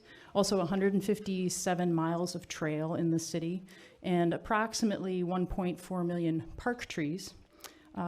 So that's about 15% of the property in the city of Portland that's owned and managed by parks. So when it comes to green space and green infrastructure in the city, Parks is one of the largest, if not the largest owners of that structure for all of us. And the city has a service goal for parks and natural areas that each resident be within a half-mile walking distance of a park or a natural area. And you see here that goal is not met at present. East Portland, home to most of Portland's low-income residents and communities of color, has the fewest parks and natural areas. In fact, 2 in 5 people are further than that half-mile walk from a park or natural area. And perhaps this presents some sort of opportunity for PCEF to consider. And I'm going to speak a little bit about one of my partner groups in Parks and Rec, Land Stewardship, the city's green space managers. So those parks and natural areas I talked about before, these are the folks who do that work day to day and in the long term. And these are some of their program areas that are green infrastructure related and may be of interest to PCEF. So as I said, maintenance of things like the Cully Park Native Gathering Gardens and the many other parks and natural areas in the city, that's one of their primary functions. Also, Land Stewardship manages the Parks Community Gardens program. There are 57 community gardens spread across the city, and they comprise together around 1,000 plots that are given out under a low-cost lease program for residents to use to grow their own food, have some food security, some healthier foods, especially for folks who don't have land available to do that. And that's largely for their own personal use. There's also environmental education programs that land stewardship conducts, and they're nature education programs for all ages. They're also maintenance partnerships and volunteer work in parks and natural areas, and they're also paid natural resource career development opportunities. And the intention of those is to inspire and help people prepare for natural resource careers, such as high school students or middle school students who might not have considered working in natural resources as a career or profession before. And those are the workforce development initiatives. And I'm speaking very broadly about these. There are many different types of programs within those categories for land stewardship. Now I'll switch over to urban forestry. So as Bureau of Transportation is to roads and traffic in the city, and Bureau of Environmental Services is to wastewater management, and the Water Bureau is to our drinking water supply. Parks Urban Forestry is to trees and the urban forest. Trees are essential urban forest infrastructure and green infrastructure, just like the roads, sewer system, drinking water supply. And that's a relatively new concept. Urban forestry is a relatively new field. I think most of the time, many of us think of trees and forests as being something outside the city in wildlands and natural areas. But of course, most of us humans, we live in cities and we need the tree services right where we live every day. So urban forestry is responsible for tree care and regulation for all the city properties and streets, and the street trees along those streets, and also for tree regulations that the city has that pertain to private properties. Most of urban forestry's work is not on parks properties, but is really across the whole city in all of those areas. So parts of that work, and some of these may be germane for PCEF, some may not. I'm going to let you be the judge. We respond to tree emergencies in streets and on city property 24/7. And that's the picture in the middle. You can see somebody, a climber, up there with their chainsaw, doing some of the harder work of that type of emergency work. We also developed and run the city's single point of contact for trees, and that's the one side of the card that was passed around, if you got that. That's 823-TREE and trees@portlandoregon.gov. So any questions you have, or tree in a street, or you want to know if you need a permit for something, or you even want advice on what tree to put where, you can give that number a call, and we'll help you out with that. We also have many education and outreach programs. A large part of urban forestry is really community forestry. It's really about residents being the stewards of the forest in their own neighborhood. So we have extensive tree planting programs with many partners, and you heard some of those mentioned earlier, and also partnerships for trees in the forest with many public and private entities. And each year we work a lot with volunteers, so much so that in 2018 we had 65,400 volunteer hours in partnership with forestry. And that's equivalent to 36 full-time staff positions, and our whole group is only 45. So when we talk about collaboration and volunteers and community stewardship in urban forestry, it's essential to what we do. And I think there's probably good opportunities there for PCEF. We also work to see our own workforce, so our own staff, as well as the profession of urban forestry and arboriculture, better serve and reflect the communities of people of color and women. Like many natural resource fields, forestry is traditionally white and male. So we work with partners like Vaz and Apano, who I thought might be here today. I haven't seen anybody though from Apano. I'm sorry, Jenny, sorry, so bad. Sitting behind you wasn't really helpful there. And have paid programs like internships, free urban forestry trainings, and the Youth Conservation Crew, Tree Crew, which I mentioned earlier, that Gina Dake runs in our shop. And that's one of the parks programs that provides paying summer urban forestry work to historically underserved high school student populations to help them hopefully become tree care professionals someday. And I'm getting towards the end of this here.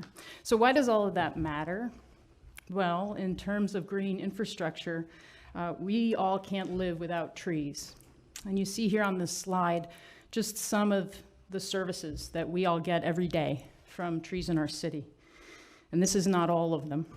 But with increasing populations and growing cities, including Portland growing, and forest loss across the globe, and the growing climate crisis, trees are more important than ever for these essential services that they provide for all of us.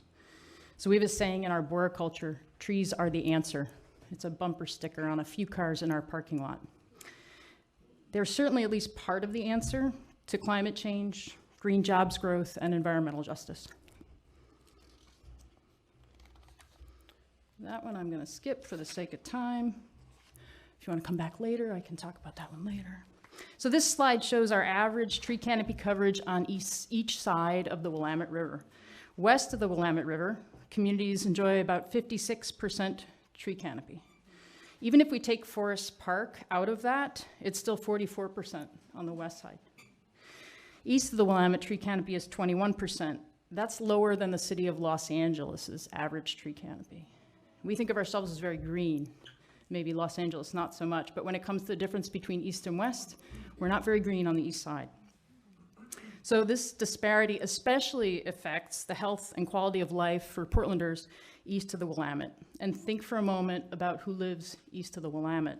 Consistently in Portland and many American cities, we see communities of color, immigrant and refugee communities, and low-income people, the historically and institutionally marginalized residents, receive less service from trees and other green infrastructure like parks.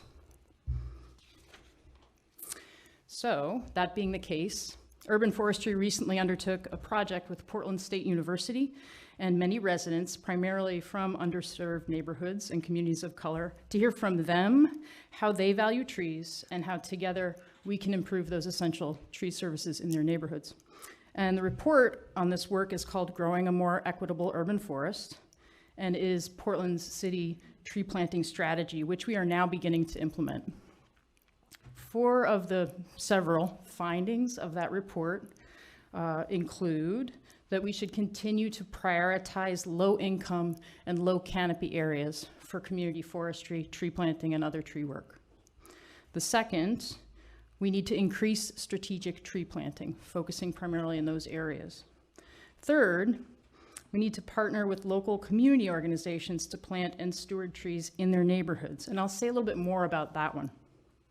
We do this work now, but we'd like to do more and in the highest need areas of the city and with more partners and organizations who represent and reflect their neighborhoods.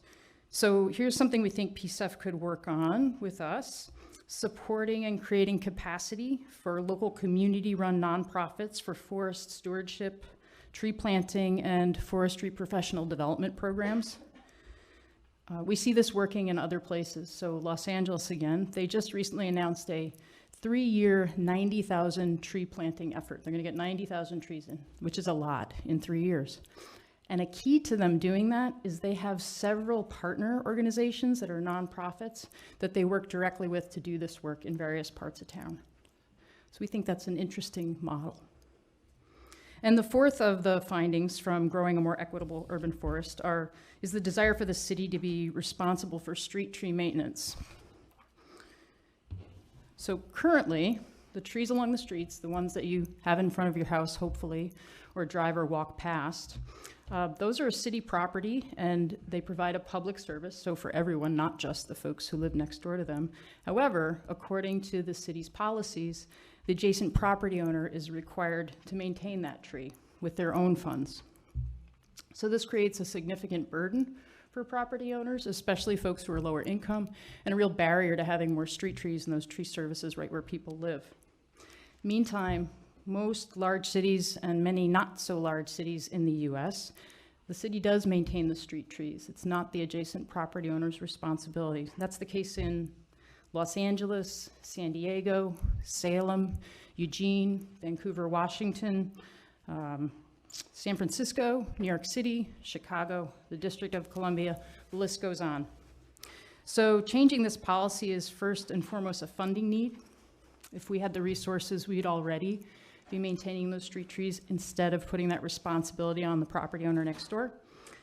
And this could also be, this idea, if it comes to fruition, could also be a significant opportunity for professional development, green jobs, green infrastructure partnerships.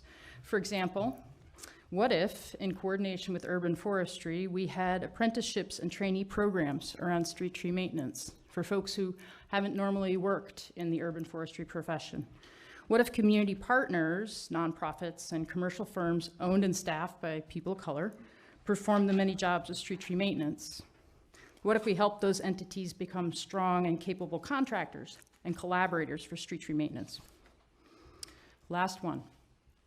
This is just a list of links for you all to use that are websites for many of the things that I mentioned today.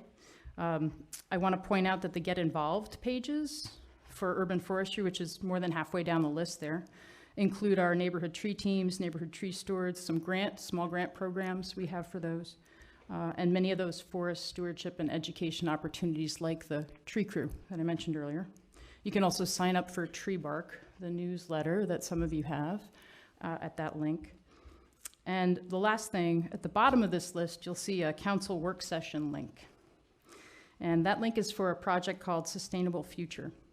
And this is a new Portland Parks initiative supported by City Council that's intended to find a sustainable and sufficient funding base for parks.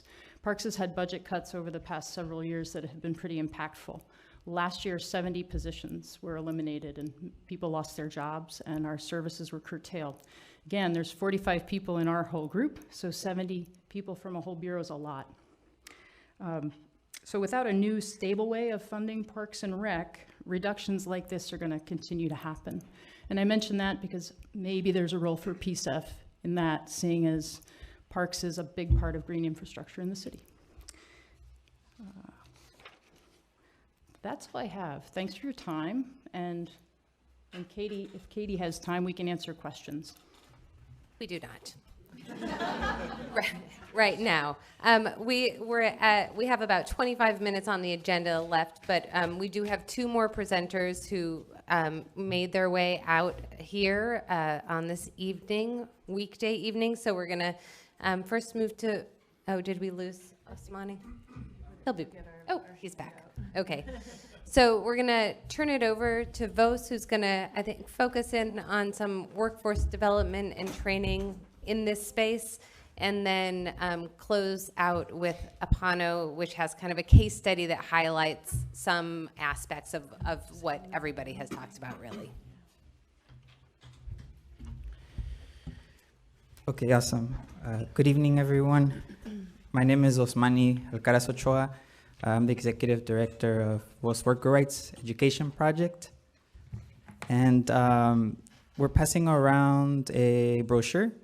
There's enough for everyone in the room, I believe. And that's as visual as we're going to get tonight. So for myself, I'm new to Portland. I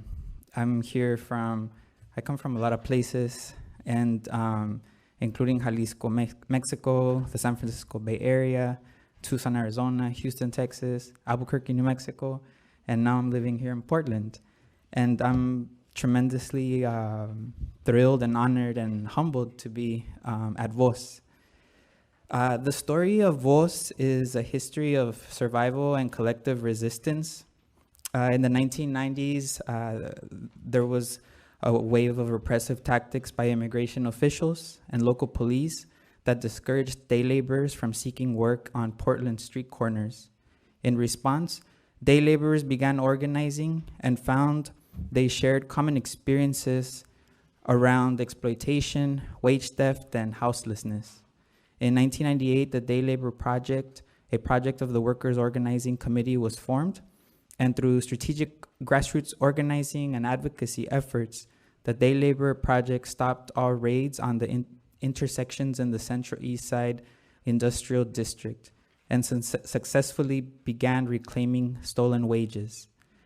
As the Day Labor Project built momentum and continued to empower other day laborers, the project separated from the Workers' Organizing Committee and in 2000 grew into VOS Worker Rights Education Project.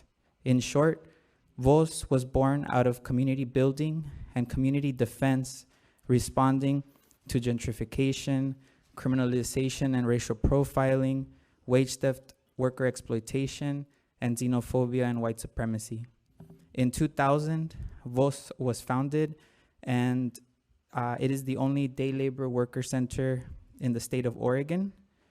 Day laborers are temporary workers, largely immigrant, Latino, Black, African American, all facing multiple barriers to long-term employment. VOS builds leadership and economic power amongst day laborers through economic empowerment, leadership development, and grassroots organizing. In 2008, VOS became a 501c3 nonprofit and opened the Martin Luther King Jr. Worker Center. The mission of our Worker Center is to provide safe, dignified, and organized location to day laborers to find economic opportunities and connect to employers. Our staff help to match workers to employers, negotiate a fair wage, ensure workers will have the necessary safety equipment, and overall dignified working conditions. The Martin Luther King Jr. Worker Center offers a number of programs, such as a worker defense clinic, education in terms of trainings around know your rights, advocacy topics, and political education with themes focused on gender equity, racial, economic, and climate justice. A leadership school and a workforce development program. And within that program, is where we have engaged with partners to develop a workforce focused on green jobs and infrastructure. And for that piece, Mo, our interim Worker Center director, will go a little bit more in depth into that. Thank you. Like Osmani said, I work mostly at our worker center with the day laborers on a daily basis. These last couple of years have been very transformative for VOS, and since the end of 2018, we have decided to focus more on green workforce development with our main objectives in mind to increase economic opportunity, as well as build leadership within the worker community to take agency over the issues that affect them. So environmental justice is very much a focus that we've wanted to take on for some time. And so at the end of 2018, we contracted an organization, People, Places, Things, to help consult and help develop a workforce development program. And in this last year, all of 2019, they've done tons of work to build partnerships with BES and Verde and Treecology, Friends of Trees, several different parks, right here, June Key Delta, lots of different partnerships to begin developing opportunities to not only develop skills for the day laborers, but introduce them to the issues that affect them, and increase economic opportunities for them. So we have, for instance, in July, BES provided us with an opportunity to learn basic skills in stormwater management, restoration, stewardship, and contribute to a cleaner Willamette River through hands-on activities in bioswales near the Worker Center. Since then, VOS has adopted bioswales, in which we have upheld monthly maintenance and training activities to start introducing workers to this project. And BES is now committed to providing them with monthly trainings and any other information that we could need to help engage the workers and get them more motivated to get into this type of work. From here, the Worker Center, since then, the Worker Center has continued in collaboration with Master Gardeners and Verde to bring in on-site gardening and landscaping trainings that not only initiated a landscaping training pilot for VOS workers, it also beautified public green spaces at the King Elementary School. And in order to expand VOS's reach and ability to train workers to relevant green space landscaping and restoration skills, we've confirmed partnerships with June Key Delta, like I said, in Nadaka Nature Park as well. That's our most recent partnership where we have plans to continue forward with developing a landscape and restoration project. And that is also a partnership with Outgrowing Hunger. So we're set to keep maintaining the Nadaka Nature Park, which is going to be a site for advanced skills trainings in order to carry out restoration projects designed by the City of Gresham and Outgrowing Hunger. So overall, moving forward, VOS would like to bring in more support to increase advanced skills, more capacity to preserve urban green space, and increasing awareness among day labor community about environmental equity issues. The goal of our restoration project is to build and maintain on-site training for workers to be introduced to topics such as native plant identification, invasive species, environmental justice and equity, stormwater management, pesticide reduction, rain garden maintenance, tool identification and use, and safety precautions on the field. The list goes on and on. VOS would like to connect day laborers to more local restoration and green infrastructure projects, such as with more Portland public schools that have green spaces that could use support with maintenance, hands-on restoration work, such as more tree planting activities, which I forgot to mention. We did do a tree planting at the beginning of 2019 with BES and several other partners. Another goal that VOS would like to move forward with is enhancing economic opportunities for workers by way of tracking their engagement in the restoration and green infrastructure trainings organized through this project and other green workforce competencies provided by VOS. To increase participation, VOS aims to incentivize day labor participation with stipends and a point system that results in an in-house certification. This certifying of the workers will lead to higher paying jobs, and certifications qualify workers for higher wage jobs. I just said that. With the advancement of certifications and a fortified green capacitation program, the Worker Center will be able to attract more private landscaping firms and employers who will hire day laborers on a short and long-term basis. Finally, we would like support to consider. We would like support from PCEF to consider investing in making a hub where informal workers can get training in green jobs by supporting the Martin Luther King Jr. Worker Center have its own permanent building. And then just to wrap up, I think we're over time, but just to conclude, we were also asked about anything that the committee should avoid. And then we have a couple considerations around that. One is to consider avoiding one-year restricted grants and consider multi-year general operating dollars. Another one is to consider prioritizing organizations that are majority staff, leadership, and board that are people of color serving people of color. Another one, to consider funding operating costs to help keep the lights on for organizations led by and serving people of color and are already doing it and are able to do the work that aligns with PCEF. And then lastly, to consider not making the application process burdensome, and for example, accepting grant proposals written for other foundations, piece of researching the organization yourself, and then also speaking to organization representatives over the phone or in person in a grant process that doesn't take any organization more than 3 hours. Just very specified and measured based on past experiences. And then in short, just to end, we recommend PCEF to avoid replicating the inequities already present in the funding world and how grant processes, guidelines, and allocations happen. Thank you. Thank you very much. Okay, Apano, you are up. We have Mai and Todd, and you do need the clicker. Thank you. So I don't have any slides, but maybe you will. So I'm happy to start talking. Press down. Oh. Woohoo! We got it. Good evening, everyone. My name is Todd Struble, and I'm the Community Development Director at Apano.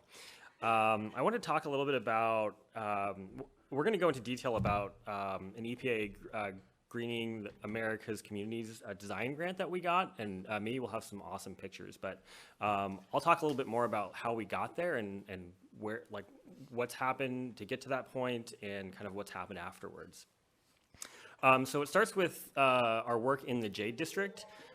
We have been working in Southeast Portland around the corner of Southeast 82nd Division and Southeast 82nd and Southeast Division for about 5 or 6 years now. And part of the reason we're out there is that it has the highest concentration of Asian and Pacific Islanders, but it's also one of the most diverse and low-income communities in Portland. And it faces some specific issues around green infrastructure, specifically climate related issues of like it's like an urban heat island. We've talked about like a lack of tree canopy in those areas, and also air quality. It's at the confluence of 84 and 205. You can kind of imagine all the cars that are stuck in congestion. That particulate just ends up landing in that part of Portland. And so there was a process that kind of mimics the public infrastructure process for a lot of things. There's planning, design, implementation, and then evaluation. So for the planning piece of this, it really came out of a process called Organ Solutions. This was actually brought forward by Opal and Senator Dembro's office, presented to the governor, where if like several different agencies, basically if everyone can agree that there is a specific issue impacting an area, then all of these different partners will come together to sit at the same table and create or try to work on solving that issue. And so that created a partnership where we got to sit at the same table with a lot of the partners that you see here, such as BES, BPS, Friends of Trees, Opal, and a number of other organizations that we've worked with. And that led to also applying for an EPA grant, a design grant. So that moves us into the design phase, which we'll see a little bit more in a second here. And that really helped us, do that community visioning, bringing folks from the community to talk about opportunity sites and what visions they could have for some of those specific sites, and how we could use the professional expertise of some of our partners to include green infrastructure in those designs. But that, while that was happening, we were also moving forward on other projects of implementation and improving air quality in the neighborhood.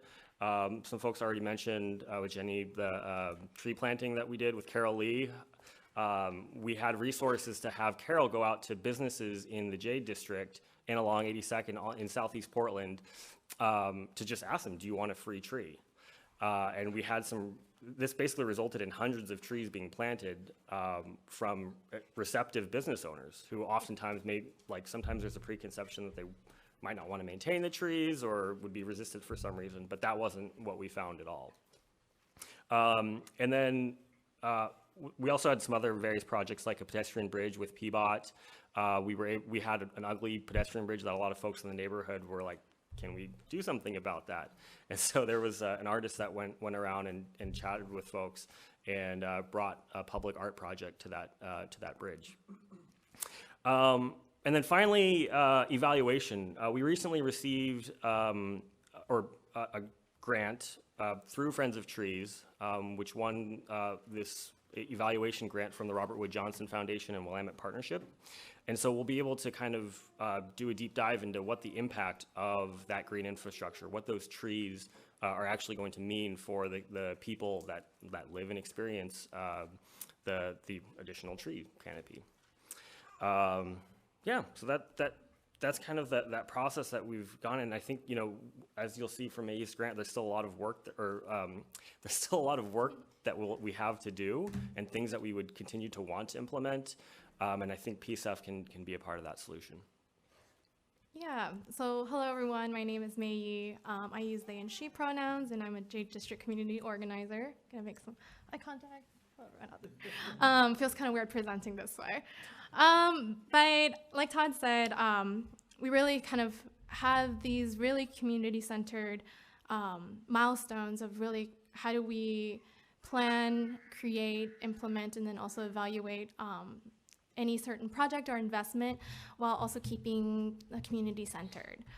And so, as Katie had said before, we have this case study of the EPA Greening America's Communities like visioning and design process. Here you can see kind of details around this EPA program. We worked with a great design team, or we collaborated with Multnomah County in this EPA program. And then we also worked with a great design team, Multicultural Collaborative, Resolve, Kamar, and Green Girl. And let's see the next slide. So some of the some of the goals of this design project was to create a pedestrian network that is accessible to all ages and abilities and connects with local business, transit, and economic opportunity. 2, improve currently unimproved streets to maximize green space, improve stormwater management, and minimize green infrastructure costs. And 3, create new park spaces and community gathering spaces to address a lack of these amenities in the community. So why is it important? Why did I list these list of goals, and also why was it important that we had this design team that were local and that understood issues? I think that when we think about the Jade District work, really the goal is around stabilization and anti-displacement, and we view greening as a key piece of how do we create a home and a livable space for people to exist in and exist with each other. And we also view it in terms of not a standalone green issue, but it is an issue of how do we create economic opportunity, stabilization, connection, transportation, access, and safety. And so these were all kind of reflected throughout the entire process and expressed by the community. And we had an amazing team of folks that designed them into these designs that you'll see. I promise there's a lot of pictures, so I think they speak louder than my words. So what we did was that we had a 3-day charrette in the summer of 2017, roughly around 100 attendees, consisting of a lot of partners that are in this room now, and also community stakeholders, business owners, renters, and also partners as well.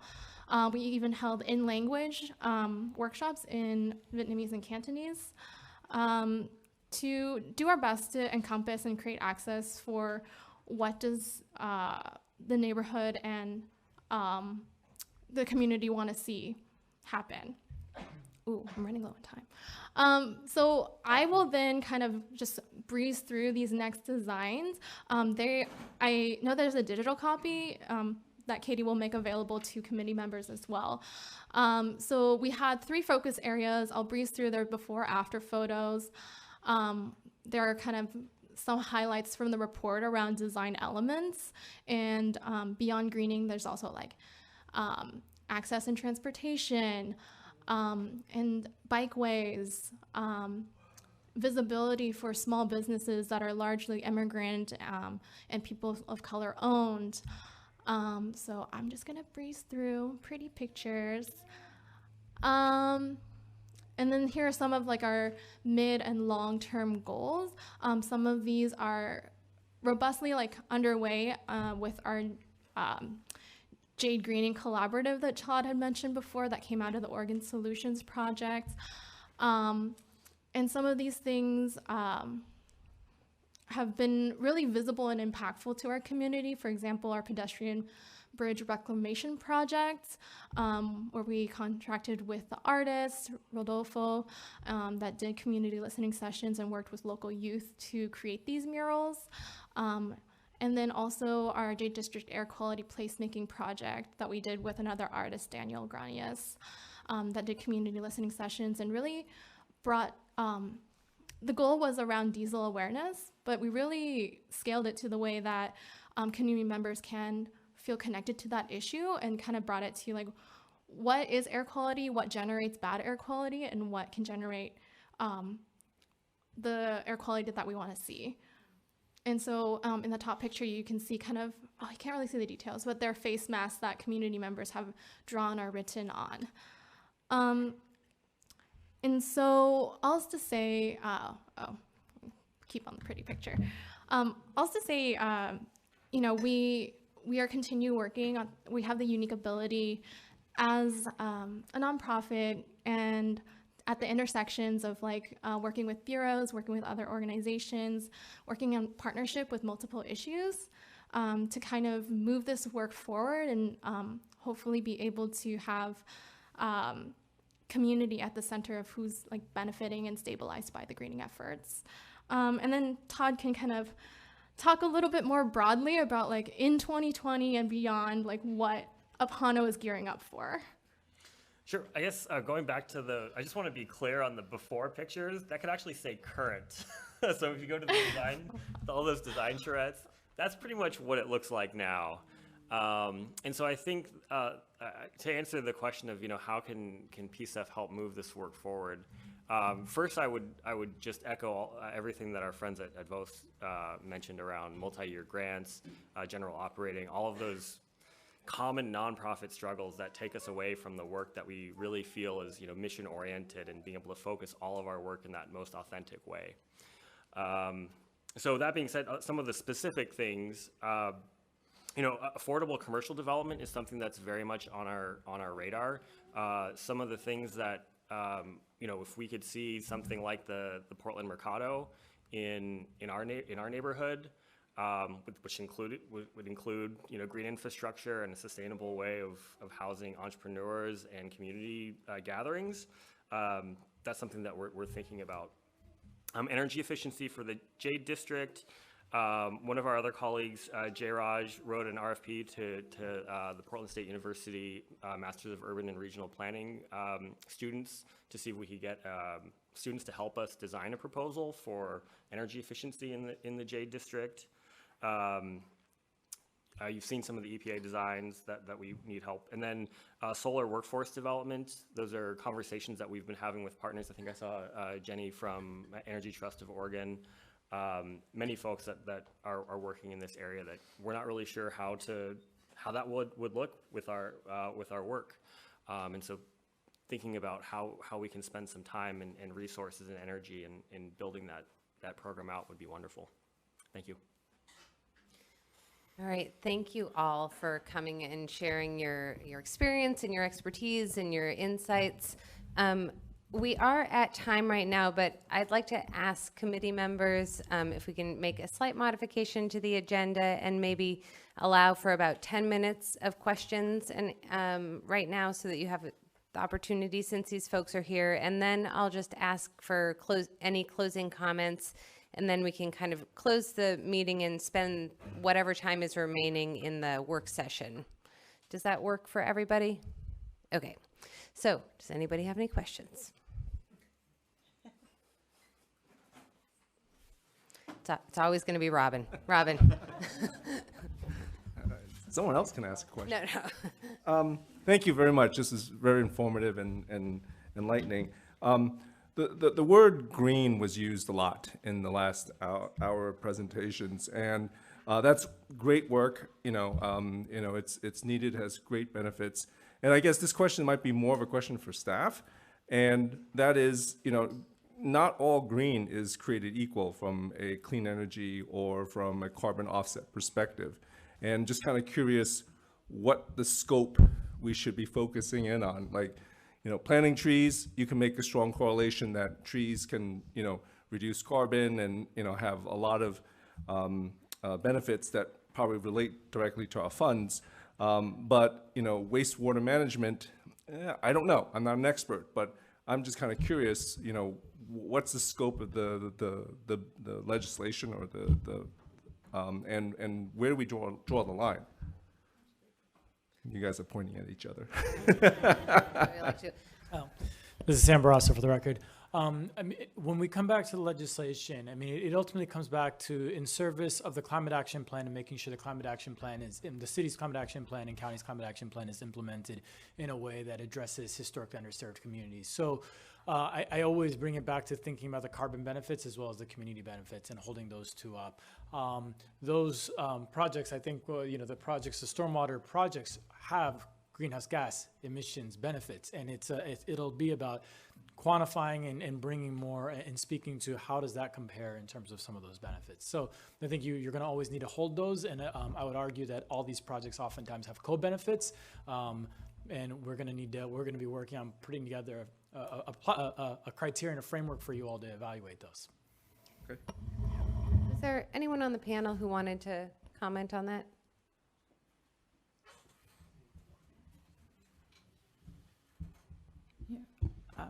I think that was a great question, Robin. Just briefly, I'd say my perspective is we have such a tough, high hill ahead of us in terms of equity and climate crisis that I would hope you'd look at all the aspects that may be germane to what the funding can be used for and think broadly. So things that may seem like they're not as directly relevant, maybe it's worth the time to look and see if they really can be. Ranfis? Yeah, I guess a question for staff. Sorry, first I want to thank all the panelists who've done the presentation. I think just a question for like staff. I think we've had a few presentations from a few agencies like Energy Trust, and really thankful for like Parks and Rec and BES to be here. I think given that we're trying to address sort of the greenhouse gas component and tackle some of these definitions, as well as the workforce and contracting piece, like it would be great to ask future agencies or parties that will be joining us to sort of share some of the challenges or opportunities around workforce, especially workforce diversity, just knowing that that's just a long-standing disparity. So I think that's just one request moving forward. And I think another request would be, I think I really value hearing groups like VOS and Apano just sort of sharing some of their work. I think really want to hear some of the challenges, like just hearing like for VOS, like they're working to try to get a permanent site in their building, just understanding what are those current challenges. And I think for Apano, just hearing about just everything that you've all presented, I'm like, that's amazing. And that's just the planning phase. It's just for me, it seems like, this might actually segue to my next question, but I think I really want to like find opportunities to hear from community groups some of those challenges and opportunities and working with some of these institutions to make these projects possible. And I think, I'm thinking about other projects like Hacienda was mentioned. I think I used to live in the Cully neighborhood, so the Cully Park project comes to mind, but I just really want to hear from community groups just the challenges just to move these projects forward, working with agencies and financial institutions, contractors. So those are, I think, things I think might be beneficial for this group, given how the grant making program is structured. I think I've spoken a lot with those requests, but I think, for Apano, if I can ask them a question, I'd really like to hear some of like lessons learned or things to know that you think would be beneficial for community to even get to this phase on this case study.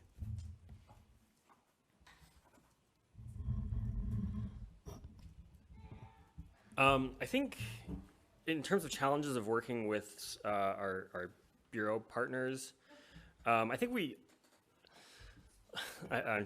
always have somewhat of a challenge, like I think that's just an institutional challenge, like always of like what the folks in the same bureau knowing what other folks are working on.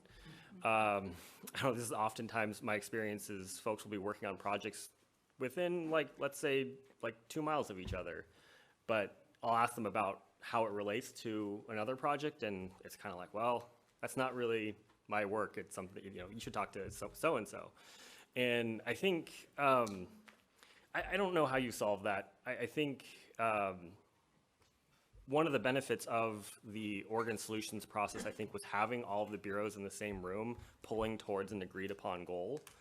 So that was, and I think that really led to some amazing work that you've seen. I think the other challenge that, and I don't know, maybe if you want to speak to this a little bit, but like I sensed oftentimes like once deliverables and like commitments are made or are like either accomplished or not accomplished, but it's like you sort of meet, everybody makes their commitments, everybody works on it for a set period of time, 1 year, 2 years, 3 years, whatever. After that period's done, it's kind of like, okay, now what? Like how do you, so the challenge is like sort of how do you sustain that momentum and continue to have people engaged and coming up with new ideas and commitments of how to keep that momentum going. I don't know if that's a fair way of. No, totally. I just have like one thing to add is like kind of linking to the great opportunity of PCEF.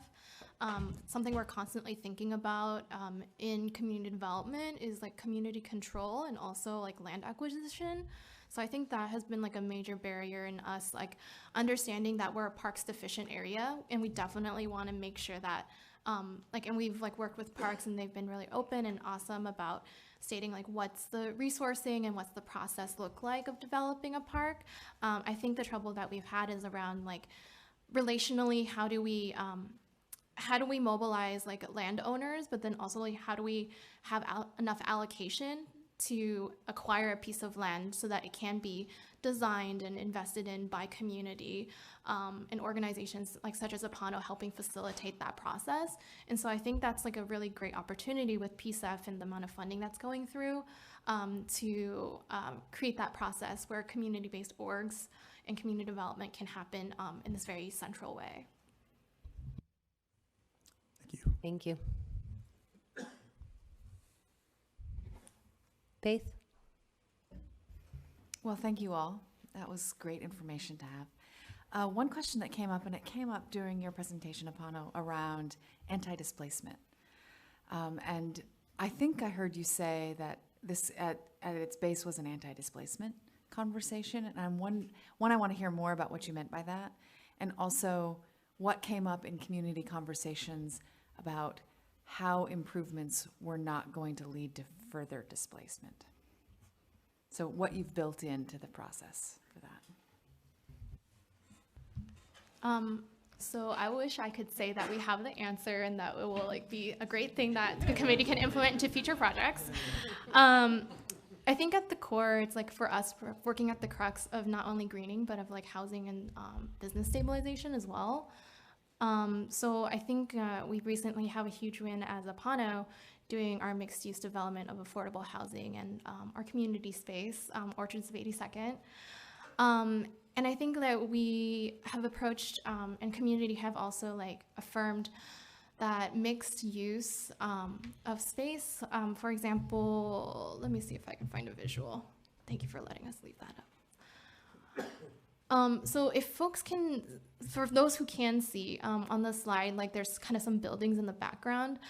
This idea of creating multi-uses or spaces that serve multiple challenges that the neighborhood would face. So the idea around this was having affordable housing built on this site along with the park development so that there would be increased safety of like eyes on the street or eyes on the road, in addition to creating more affordable housing opportunity, in addition to kind of here when we're designing like connectivity and visibility, we're thinking about how do we improve access and visibility of small businesses to kind of help the businesses that are already here, in addition to conversations that are taking place. I think maybe Todd maybe can speak a little bit more, but we also do some we also do work with Prosper Portland around small business advising, both for entrepreneurs and also helping local small businesses.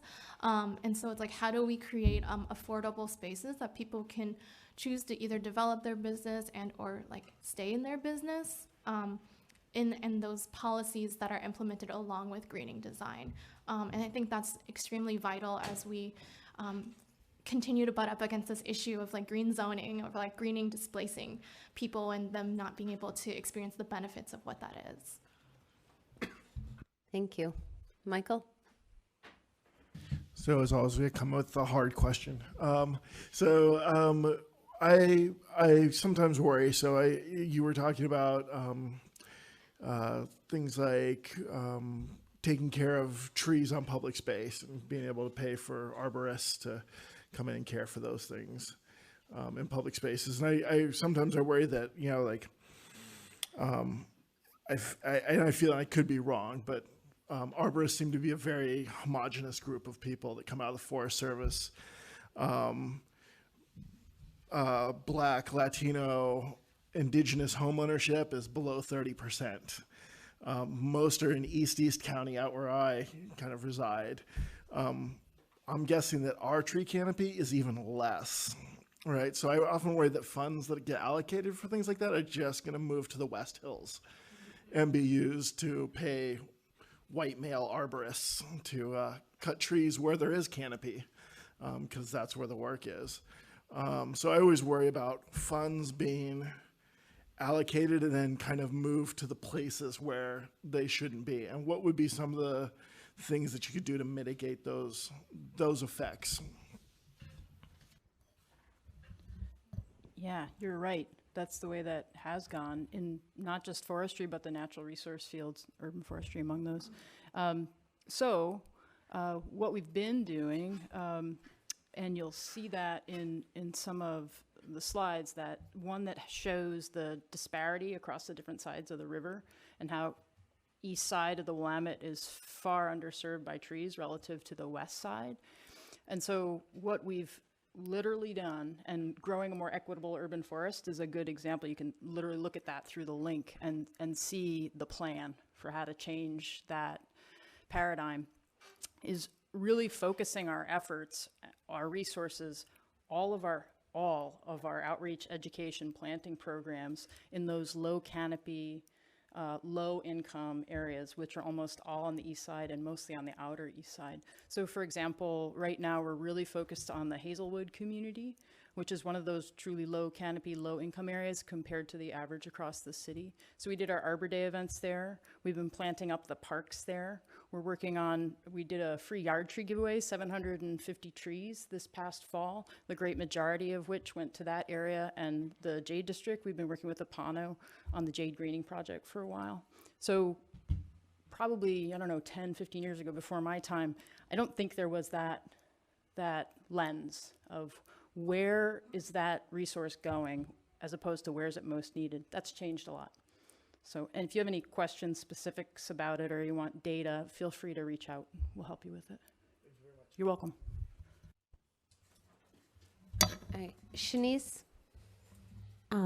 Thank you for providing this good insight on work that's happening, on needs that are present and challenges that y'all face. I'm sitting with this as we transition to thinking about grant criteria in that process, in this conversation about the kinds of grants, design grants, for example. I guess I want to double tap on the conversation about working and